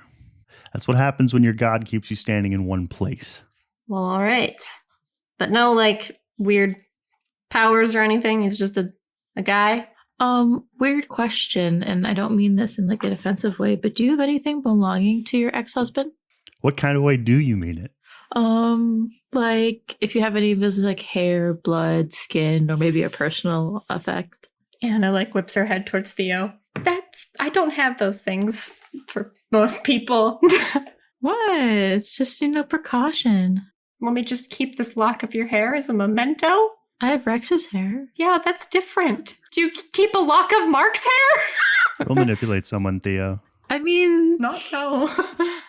Theo? This person... Never mind. 6. Never mind. Is this person my family? I mean... Gail is going to hold up a hand and she's going to go, I know what you're asking. I know why you're asking. I bet you think you're helping, but not a fucking chance. All right, then. And then Theo's going to cut her wrist, take some of her blood, and smear it on her eyelids and say, Exastrius and Furturum. And I want to use magic to do astrovision. Okay. 8. So on a mixed success, this is the cloudy vision. We both hold one to use in the situation once there. You see a purple glowing ghost of a woman who you don't recognize, basically sword fighting with a green glowing ghost who you do recognize. It's Dockers. After Docker says some words which are muddled and you can't hear, he holds the ethereal blade off to one side and lets it drop, which it falls like a leaf or a feather, and holds his hands out to his sides, gesture of surrender or supplication. The purple ghost he's fighting hesitates. Someone else with a blade behind him does not. Oh. That's what you see. I do share this with the group. All right. I think Anna is going to prep her abjuration effect where Nick had kind of suggested, and we'll just have that ready to go. Hopefully, if we need to try to bring something to trap it, she'll point it out to everybody and say, if we need to try to trap this thing, we need to lead it right over here, this spot. Got it? Good? Right there. Yes, right? That spot. Got it. Understood. Good. Can I read a bad situation? Sure. And I do want to use my third eye, by the way. Okay. 10. Can Gale be trusted? Like, I'm worried about her backstabbing us. Or is she playing us? I mean, to what extent and how would you know? I guess part of me was wondering, like, does she have any, like, unusual, like, weapons or, like, magical weapons on her? Just the princeling. But he said he was staying back in the car, right? Yeah, unless you recommend because you're worried about staying. Is our presence, like, known? As far as you can tell, no. Who among, like, us is, like, the most vulnerable going into the situation? Gale or Mark. Okay. What's the best way to protect Mark? Don't let Dockers out. Do I see anything invisible? I think it's still that kind of third house rules where, like... You mean ninth house? Yes, ninth house. You can see the trap that Anna and Nick had laid, and you see, like, its energy. I think you can see very small and faint beacons of the living remains of sort of lesser accidental ghosts that are buried here. There are no ghosts here. Well, there is one ghost here. Dockers? There are 2 ghosts here. There are 2 Ghosts here. Okay. Yeah, the like brightest of the like remains that are tied to a ghost are further in, and you can tell that the ghost and the remains are not precisely in the same place, which I think will be part of the plan that Gale will give you, is that she knows that the MO, when the Undying Soldier reconstitutes here, they try not to let her stay near her remains for too long. They bring her someplace else nearby to recoup and feast on ambient energy, or sometimes they will bring her something. Why don't they let her near her remains? It's detrimental to the kind of control they have over her. That's right, because her energy had been corrupted. Mark, they're just gonna like grab your hand. Don't let Dockers out for any reason. Okay. You got that, Dockers? Yeah, it's like the first time I've been told like not to go to work. Yeah, just chill. Just make sure he stays in you, because I saw him getting stabbed. Well, I don't want to get stabbed like even at all. Shield zone 5 million in here. But I think I'm gonna stick near you, if that's okay. And Theo squeezes your hand. I think Mark nods and holds your hand harder. All right, so You will head in, and Gale will lead you towards the place where the remains are stored. okay. Which I'm just going to allow to happen. So here, let me narrate this. So she walks you through, and it's like, yeah, it's as normal cemeteries kind of go. There are paved walking paths for you. And then at a certain point, she takes you off of that into just the grass. And you walk forward, and then through these sort of rows of gravestones, and you come to stop at one, and you can see Theo. I'm going to allow your third eye roll to sort of ride. You can see, and Mark, you can see this too, I will say. The ethereal beacon of the remains of a human who has been turned into a ghost. You see a very, very bright one underneath one of these things. And you see like the merest echo of one in the grave immediately next to it. And Gale will walk you up to the one that you see the bright one over. Pat the gravestone like it's a car and be like, here she is. What's the name on the grave? The name on the grave is Sarah Ann Masters. And Mark, in your head, you hear anime noise. Oh. Dockers? Sonoma? Oh no. Can Theo tell where the other remains are if has her eye open? Not from here. They're not close by. Okay. Would you allow me to use my Occam's broadsword? Yes. Okay. What sort of thing is this? It's a natural phenomenon that has been put through years of unnatural use. Not years, decades. I think, Mark, without meaning to, you walk up to Sarah Ann Masters' grave and drop to your knees. Dockers Is fighting for control there, yeah. Oh, I was going to say weeping. No, but I mean like taking over my body or whatever. I think Kira kind of like reaches out to like maybe Mark's shoulder. It's like, what's going on? That's her, man. Who is she? This is the woman who was with you when you died? She's my girl, man. My bride. Oh, I think Kira maybe will actually kind of like squeeze Mark's shoulder just like gently, like to try to comfort Dockers. No matter what happens, Dockers, we need you to keep your cool. We're gonna do whatever we can to help Sonoma, to help Sarah. But you have to trust us, okay? Can I use Dark Negotiator on Dockers? Yeah, sure. Roll it. 11. Okay. Yeah, I assume Dockers is kind of kneeling in my head too. Yeah. And I think Mark walks up and puts his hand on their shoulder too. We're here for you, man. Dockers will shrink sort of in your body and relinquish control fully. I just hope you don't have to hurt her. I hope so too. If we can figure out what they're using to take control of her, maybe we can release her. With the remains here, like I'm kind of wondering, would it be helpful to take them, or would kind of releasing her, would be taking her remains be useful? I was going to wonder if you could almost use your sympathetic token to find where the rest of them are. Yeah. Part of me was also wondering Gale will tell you that the moment you start digging, the followers will come running. Do we want that? So if that's something you want to do, it's going to be a bigger fight than before. How did they just know? I mean, this is their main deal. Wouldn't you know? Is there anything protecting this magically? I was just about to ask. Because I could go into Portal and just deal with him. Is there some sort of magical effect going on here? Because I could use Force of Will to dispel it. Can I roll Investigate a Mystery? Yeah, roll Investigate a Mystery, Mark. 10. Okay, damn. So I think the way I want to describe it, I think it's like a magical tripwire, that there's this lattice of invisible energy above the plot, such that breaking the ground to dig would send up alarms. And I think honestly be potentially explosive.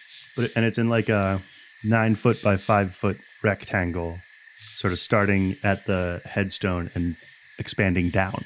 So my fire magic couldn't reach the bones inside? Not without tripping it. But once, if we trip it, then it would alert all of the cultists, which, if that's a route we want to go, we could do that. That might expedite things a bit. I've got a plan. Oh, okay, that's great. Do you want to discuss it with us first? Yes. I'm going to open Skynet so only us can hear it. So, what if I set the thing on fire and I open a portal to there and we walk through and disappear? They have no way of getting to us. Well, they've opened a portal before. Well, they could probably get to us, but I'm saying we have enough time to get away then. What would the move be then? Would the move be to try to get the drop on them to then attack them, or to go to the church where they are otherwise? And what's the play? Well, the immediate play was to take care of the bones. Because that's not all of the bones is the problem. It's only some of them. But this is some of them, which is. Are you thinking that we want to get all of the bones together before? I want to know where they are, and I don't know if there's an easy way to do that. I could put a portal inside of. Could you tune in to ask where it is? Would that be a thing you could do? Well, I was going to say a way that we could get to this without having to dig is I could literally phase through the ground into the coffin or whatever and take the bones and fall through to there with the bones, and then we could take the bones somewhere else. But do the bones though move through with you though? I don't know if you're... No. I would go into the coffin, then open a portal, then put the bones in the portal to there. And then I can bring it out. Sounds like a lot of stuff. But that's essentially what I do is I sky step. Mm-hmm. But I'm also kind of wondering though, this magical tripwire, could I use my move, the things I've seen? Because I think that my family has definitely used this type of magical trap before. Where would they have used it, and when would you have seen it? I think Deacon would have used it on things that he wouldn't want his sister... No, excuse me. The twins would have used it on things that they wouldn't want their siblings to get a hold of. What kind of things? Yeah, I think just belongings, or just sibling things. I imagine Selena was really good at the delicate spells, so she would have shown Theo how to disable maybe something like this, or just how it works. Okay. So I'm to tell you one useful fact you learned and one danger you need to watch out for. I think the useful fact that you learned is that it really does work like a lattice. It's literally metaphysically woven, and it can be unwoven, disentangled. The process is arduous, especially if you want to do it without It's like doing operation, but instead of pulling out an individual thing, you're pulling out an entire cord. And the danger you need to watch out for, well, I mean, it's basically the danger you need to watch out for is that the person who set it, or at least who most recently maintained it, is within a few hundred feet of you, which makes the whole process like there's a proximity thing. You remember that like when Selena would unwind those things to get at something interesting, you would have to wait until the twins were not just not paying attention, but far enough away. So like with that knowledge, is that something that we would want to do, like to unwind it? I was thinking that Theo and Nick could maybe work on it together, or maybe Anna would be better to help Theo. I don't know who is more adept at magic. Oh, it's absolutely Nick, but I would also like to help. Hey, your words. Is that, I'm asking kind of also as the group, like, is that something we want to like try and do? Yeah. Because like worst case, I feel like or best case, we succeed and then we can get the bones. Worst case is that it sets it off anyways. And they come here and then we just deal with that. Yeah. I'm kind of thinking and wondering too, like maybe you guys like hide so that if it does go off, you can ambush them. I could maybe try and glamour Nick and I so that like we're maybe hidden. Wait a minute. Catrell is with you. She's going to walk over to the grave next to the grave you're standing by, which for those keeping notes at home is the grave of one Daniel Lee Dickerson. Aw, Dockers. She'll look at Mark and be like, why don't you just go down here?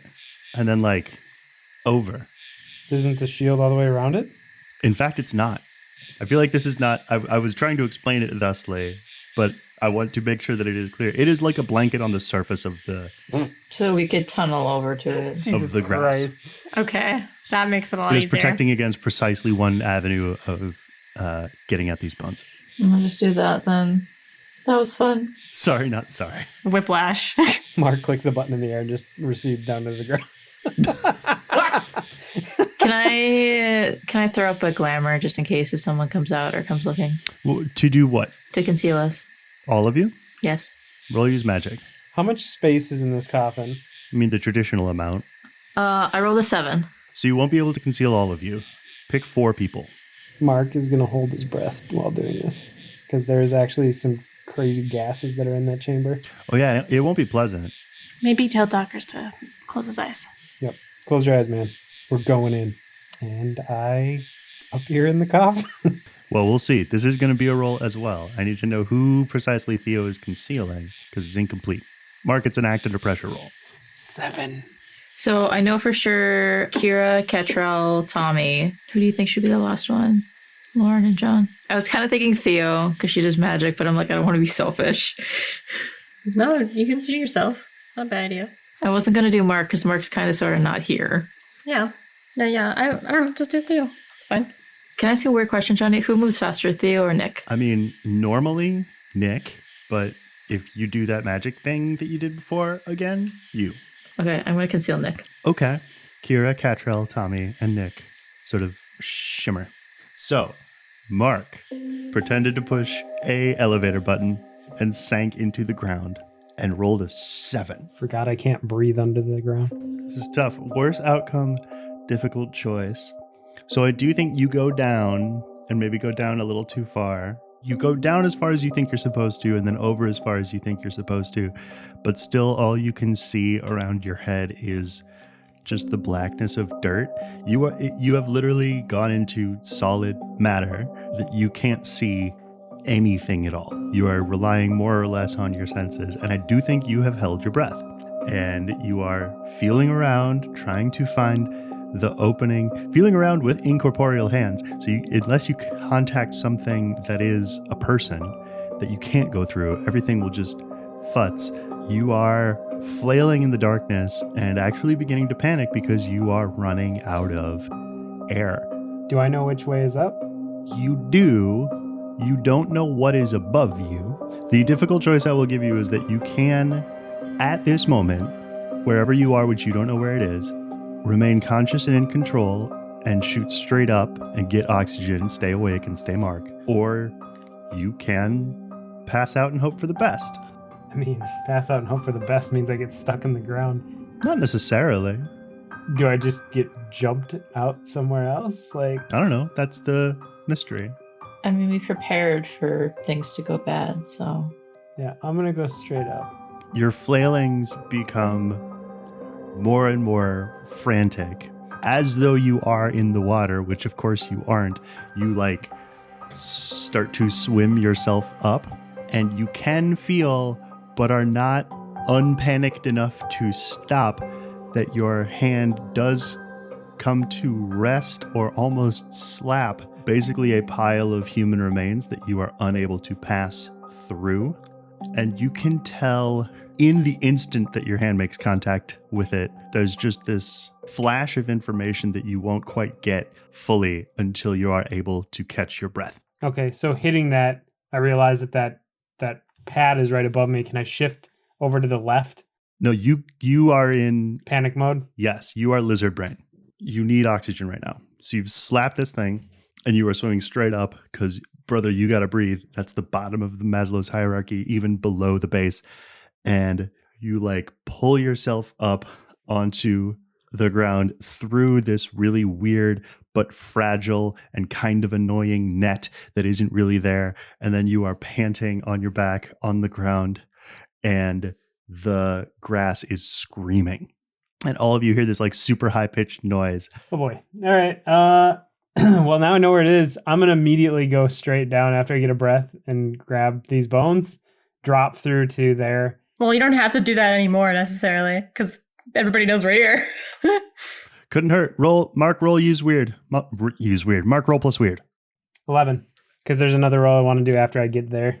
Perfect. So you grab these things, you shift yourself and them to there.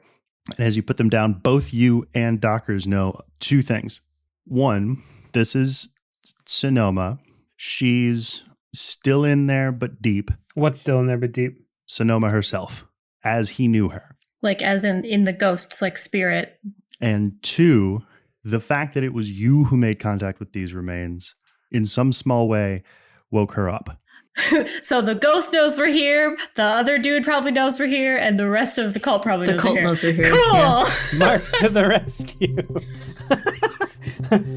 Okay, Mark is going to immediately after he goes there, he's going to step back with the bones, with everybody, and then try to get everybody away from there to Mark's house, because that's immediately what he's thinking. I thought we were gonna fight.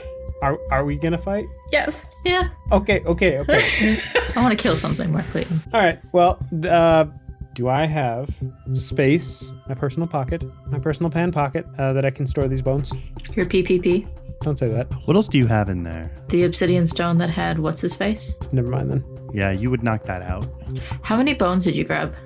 An armful. Okay, could we split up the bones? Yes. Well, if we have them all in, like, eggs in one basket and that person gets taken out and the people take the bones, like, wouldn't it be better all, like, split up? You know what they say. Don't put all your bones in one pocket dimension.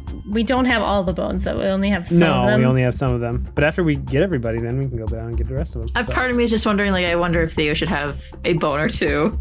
A boner? or two. Girl, you gotta get at least one. Because of sympathetic token, if I can locate where the ghost is. Yeah, I think that's a good idea. I would like to know where the rest of the bones are. I would like to get back to everybody so I don't feel like I fucked up. This is the game. You do, I will say, Mark, you did get all of the bones that were in there, which just point of information is not 100% of the bones of the remains. So we have those. And Mark comes back. The ground is like screaming. Yep. Cool. Do we see this either the ghost or the Stan the man? Well, you see shining point of pale purple light accelerating towards you. Can I create a force wall? Let's see. Roll use magic. Don't forget we have that circle that we can trap it in, you guys. Yeah, where is that? It was over on the path. We have to lead it over. By the entrance. Johnny, earlier when I used the move Occam's Broadsword, I get +1 forward when dealing with it. Is this considered dealing with it? I think it is. Can we lock down Dockers too? Is there a way that we could like make sure he doesn't leave? Well, I kind of did. Yeah. Okay. All right. 11. So you make a little force field in between you and it. This light gets bigger and brighter, and then after a second or two, just erupts into, basically crashes into this force field. You can see it physically crack, and then finally, as your vision sort of adjusts to the flash of light of her arrival, you can see glowing purple form, a woman maybe in her 20s, her long hair tied back primarily into a ponytail, but with several other pieces off in braids and beads. And she is wearing like body armor that is itself also formed out of ethereal purple ghost energy. She has these weapons that are a sort of combination brass knuckle and curved dagger that have basically spikes going all the way across all of her knuckles, and then same again, the jagged edges of these blades, and she's bringing them back again and again on this force field. Okay, Theo's just holding her hands out, trying to hold it. Guys! So we know that she's still in there somewhere. Could Kira use monster empathy again? Sure. It's 10. So I want to know what would distract it. Dockers. Then I would like, Kira has used her life drain to make herself look like somebody else. Can she try to use magic to make herself look like Dockers? Yes. Okay. Yeah, none of these other questions really make any sense. You want to just ask your first question a second time? Yeah, it's what would it accept as good enough for now, or what does it most desire? I feel like, I don't know if either of those are really super useful. I could answer a version of both. Let's do that then. I will tell you that she is supposed to kill you all. If she could see you all dead, that would be good enough for now. Okay. I think Kira is gonna try to do that and try to make herself look like Dockers. Just so you know, I did conceal Kira, Ketrel, Tommy, and Nick. Just because Ketrel and Kira can fly, Tommy is a werewolf, and Nick is sneaky as fuck. Then maybe instead, Kira might, I assume Anna maybe is, somewhere nearby. Kira might actually say to Anna, can you make yourself look like Dockers? And I think Anna still has that item that allowed her to change appearance that we had got from the end of season 2. Yes. I forget what it was called. The blooming silence. And can Anna instead make herself look like Dockers to draw this thing's attention? Anna will use magic. Okay. That is a 10. You could hear the shouts of this ghost pounding away at the force field, being like, oh my god, do you seriously think this is gonna stop me? I hate it so much. I love this. Anna's gonna do that, make herself look like Dockers, and then, oh god, what would she say to get her attention? That's a good question. I think she'd just be like, Sonoma. Will manipulate someone. 8. She looks you dead in the eye, Mm-hmm. and then reels back and throws a punch with each word, where she goes, no fucking way. And Anna's gonna try to retreat backwards to see if this thing will follow her. She busts through the force field on way, and then yes, we'll begin to chase Anna. Anna's gonna just try to continue to draw her attention towards where she knows the circle is. Roll act under pressure, Anna. 10. Yeah, why you're so angry, bro? You know what you did. Yeah, this makes sense. Anna, you will run basically back the way you came. I will eventually need to know what the rest of you are doing, but for now, Anna will go and drag Sonoma close enough to the trap to know that it's ahead, but you will see this, and there will be a further roll because you will see, I think, at least the headlights of half a dozen cars Cool.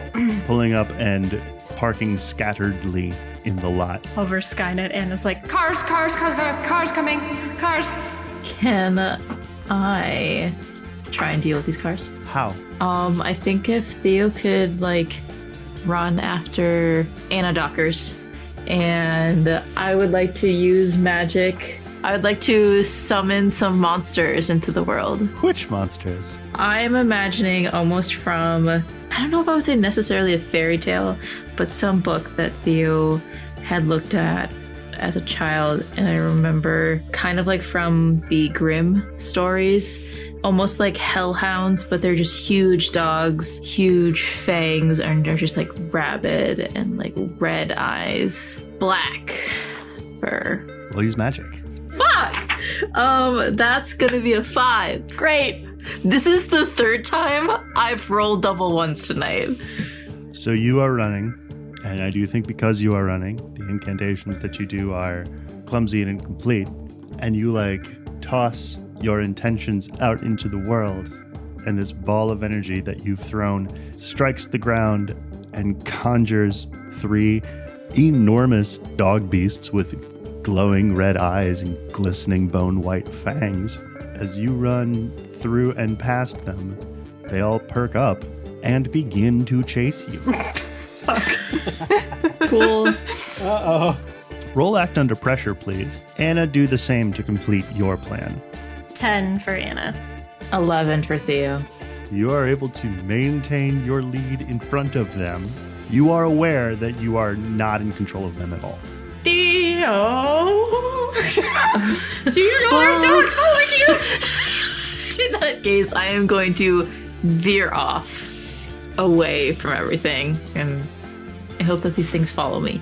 Go manipulate someone. That is an 11 again. Wherever you veer off to, they will follow you. And Anna, you manage to run through this thing. Sonoma runs in after you and then smashes into the wall of the circle. And is like, oh my god! I think Anna's gonna drop the glamour. Yeah, sorry about that. Who even are you? God! I hate this. A friend of Docker's, actually. There are a half a dozen cars emptying themselves of blue-robed, devil-masked folk, and they all see you. Great. Can Anna very, very quickly use Spirit Touched again to see what the fuck is going on with Sonoma? Yeah, roll it. 14. What I'm kind of hoping to see if I can figure out is what is keeping that control on her. Because they mentioned that her energy had been fucked with. So I think Anna's kind of trying to figure that out, if there's a way to maybe remove that or what she would need to do. So because you rolled so high, what I can tell you is the thing that she has actually become connected to that's real and would be difficult to break is the treasure machine itself. The nature of which, I think, without having access to the treasure machine itself, you can't quite fully understand. But that is the strongest hold that exists over her. The control they have over her is, I think, literally no deeper than straight up hypnosis. Really?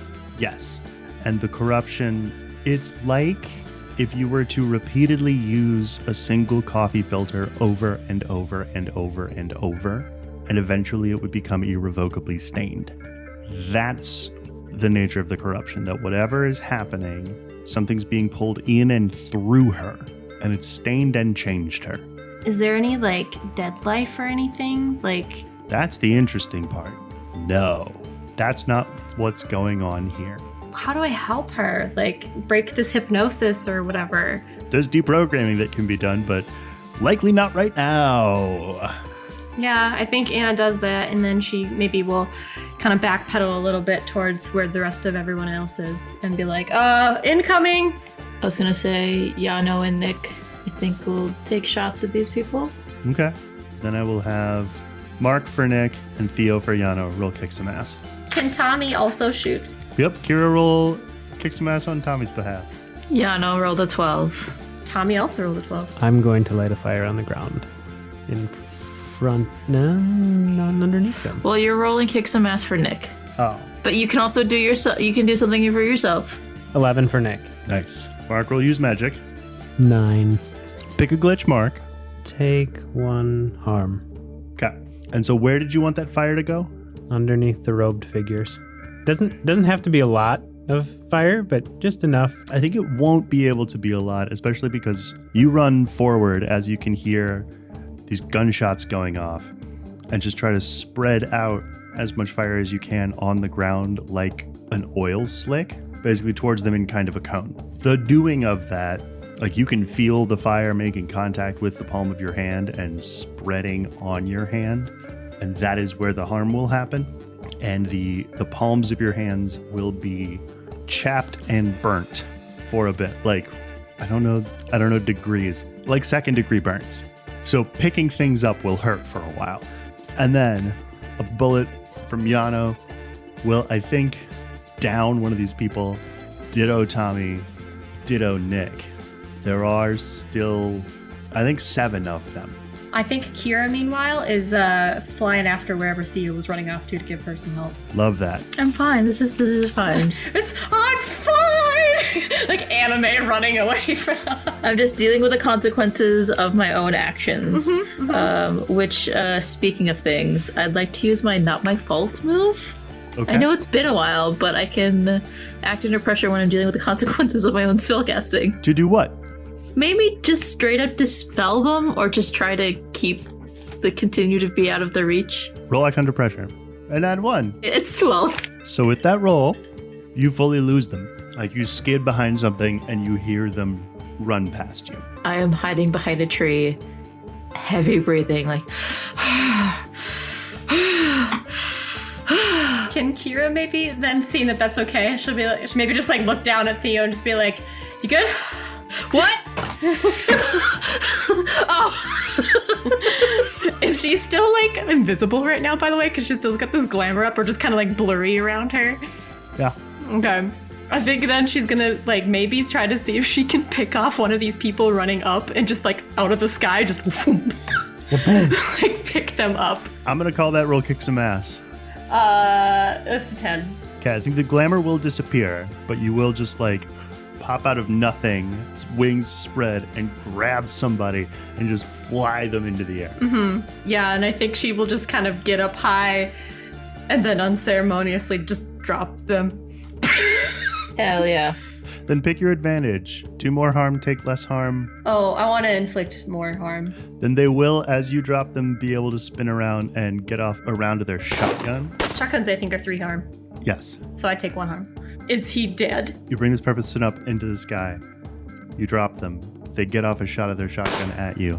They're falling unceremoniously, as you put it, towards the ground. Just before they hit, there is a blink of a blinding flash of light, and they are gone. Oh, fuck you. They can teleport if they're in danger, remember? No, they can be teleported. Ah, okay. I think here's like, oh, fucking damn it.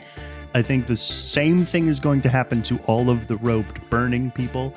The same thing is going to happen to the person that Anna is pointing a gun at right now. And instead of all of these people, a 12-foot tall, ripped, shirtless, pale blue horned figure is going to be standing in the parking lot. I assume this is Thugamon. I think Kira's just kind of like flapping her wings in the air and just like looking at this little shit, this big shit, and it's just like, God damn it. Why do those who fight in my name fail so today? 'Cause your cult sucks, Anna says from the ground. And a real kick some ass. I'm remembering that they are proud and fickle creatures. That is a 10. He looks at you, and his gaze like makes as if to shove you backwards. Mm-hmm. Some of the grass and soil beneath your feet comes loose and flies away, but you are able to remain standing upright. Okay. Maybe not a great idea to piss him off, Anna. You have something that we want. He will fully ignore you and walk over to the glowing ghost. The tip of your spear, buried in the ground. This is who would carry my banner. This is who would be my heralds. At this point, I think Gale is going to come huffing and puffing out of the cemetery. Just fix him with a deadly gaze. He's going to look at her, and his eyes, which are like, the iris is a very pale blue. The sclera is a much paler blue, and the pupil is only a slightly less pale blue. And he looks at her and he goes, ugh. And she sticks 2 fingers in her mouth and she does one of those super high-pitched whistles. And then you could hear some thumping back and forth from the truck. What are you guys doing? I think Kira is like looking to see if she sees anything that's like this heat sink thing, like to figure out if it's here. Like, can she investigate maybe or something to see if there's anything like that on his person? I can tell you without investigating that no, it is not on his person. Okay. I was wondering if Theo could do sympathetic token. On what? To do what? The bones, to locate the rest of the bones, particularly the treasure machine. Is that a roll? I think she gets +1 to using magic when she has a sympathetic token is how it works, right? Yep, as long as you carry a personal object belonging to someone, such as a lock of hair, a full set of toenails, or a treasured family heirloom, you get +1 ongoing to use magic against them. You can also use magic against them at a distance. If you try to use magic against them and miss, the token is lost and destroyed. So I guess I'm just trying like a tracking spell, a locating spell. Mm-hmm. Locate the rest of her. Okay, I'll allow that. Well, no. Why? Because when you do that, you place your hands on this pile of bones. Your concentration is broken by the abrupt snapping of enormous fingers. And you can hear this giant form go, ah, ah, ah, ah, ah, ah, ah. And then he like crouches down, elbows on knees. What do you think is happening here? We're trying to kick your ass, but you seem to want to talk all of a sudden. How is he close to Theo or in like touching distance? I mean, to him, maybe not to you. I want to try something insane. I want to run at him and try and like grab him. I want to know your whole plan. I want to try and grab him and use my memory spell. Woof. I mean, Johnny, would that work? Or else I have a plan B and C. I mean, it'll work if it works. What do you want me to say? I'm wondering if Anna could maybe help out with this, because she knows that they are proud and fickle creatures. I think she literally wants to just piss this guy off to like maybe help Theo by giving a distraction. Okay. Theo roll act under pressure to run up to him. Anna roll help out. And Theo subtract 1. Why? Astral vision. Ah, fuck! Forgot I had that. Fine. Word on the street is you got some daddy issues. Anna rolled a 10 to help out, so you get +1. Theo rolled a 14. Jesus Christ. I think he will like turn to Anna and point a finger at her, which will knock you over. Mm-hmm. I think I don't know if you heard what she said.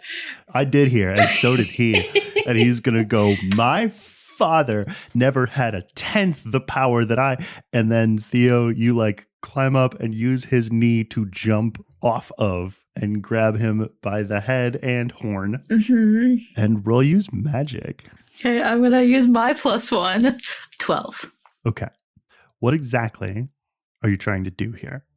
I'm guessing that like wiping his memory is not a possibility. Not 100%. Okay, I'm kind of wondering if I could remove his like memory of who he's supposed to protect. So like his followers and Sonoma. Here's what I think makes sense. As Gale intimated, there is a moment of schism within Thugaman and his followers when he went from what their plan initially was to deciding we can just steal that thing and then I can have it easy and free. With your roll, which was unacceptably good, you could go back to then and take out everything since. Like the humanity or the like wanting to rule the world. You could make him forget about his treasure machine. I'll do that. That makes sense. So you do that, and all of you hear like echoing to the point where it shakes the trees. You hear Thugaman's grunts and curses that gradually fade in intensity until they are just sort of yawps of uncertainty. And then the wall flies off of the van Gale drove here in, and out scrambles like a frantic gorilla this pale thing with its enormous hands, muscles, and head. And it starts running towards the Ogre Prince. And he turns to look at it a little bit confused. And then he just mutters, "My princeling." And the thing running at him, its eyes go wide, and it trips and skids to land at his feet. and he will bend down to pick it up like a little baby and cradle it in his arms. And then you guys will see Gale walk out of the trees, confused, and then she'll like haltingly go, and it will catch Thugamon's attention, and he'll look up at her, and then he'll look down at the princeling and go, "Did you?" And she will just nod very enthusiastically. And then he'll hold a hand out to her. And I think his hands are the size that she will climb into it. And then the three of them will disappear. Theo would have jumped off from the back. Theo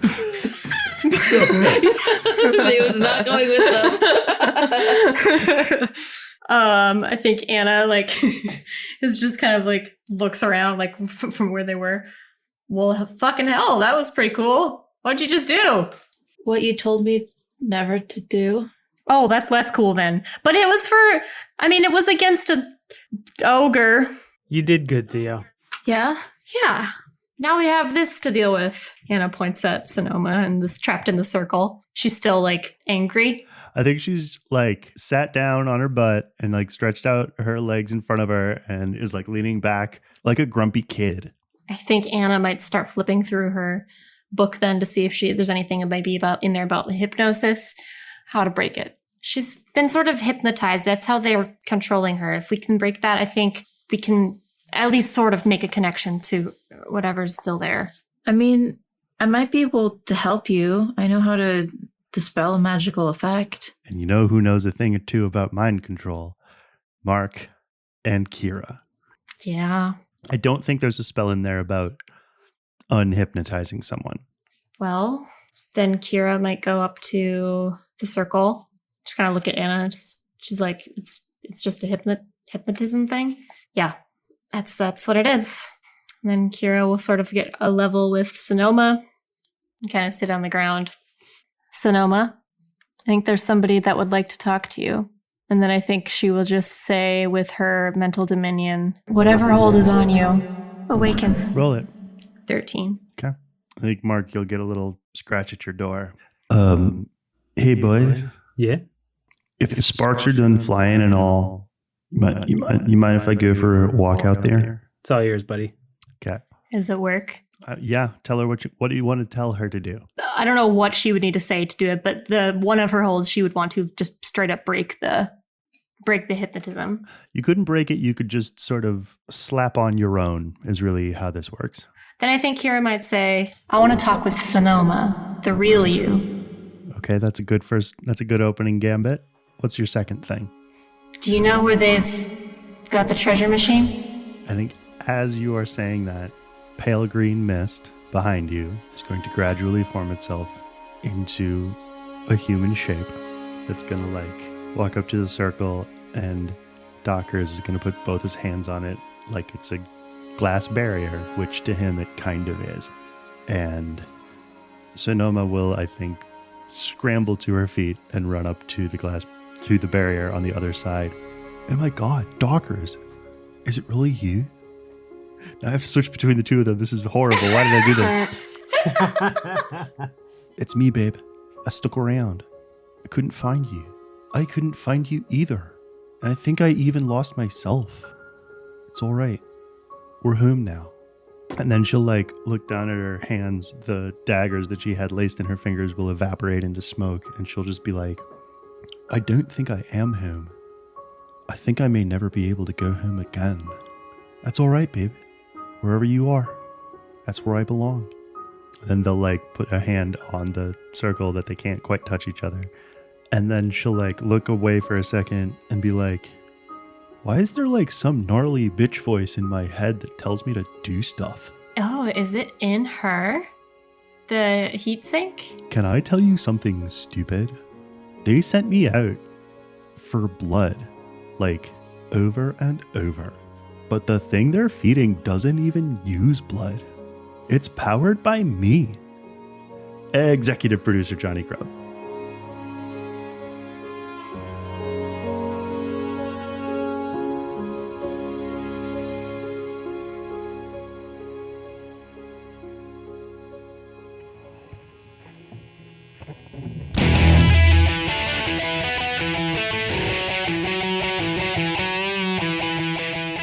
This has been The Monsters Playbook, featuring Detjen-Wander as Mark Clayton. Lauren Johnson as Anna and Kira Ashwood. Miah Detjen-Wander as Theo Nessos. and Jonny Grubb as literally everybody else. Our theme song is by me, Jonny Grubb. The Monsters Playbook is produced and engineered by Miah Detjen-Wander and edited by Miah Detjen-Wander and Lauren Johnson. If you like this episode, please tell a friend. We love friends. You can find the Monsters Playbook on the social network of your choice. We are on Facebook, Instagram, Twitter, Tumblr, and Blue Sky. You can also hang out with us on our Discord.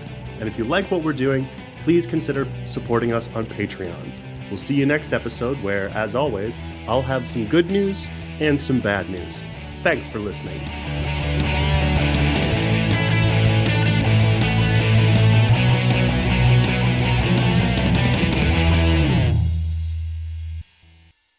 It's like blood, but for ghosts. So if you can use blood to like magically find somebody, maybe you can use ectoplasm to find a ghost.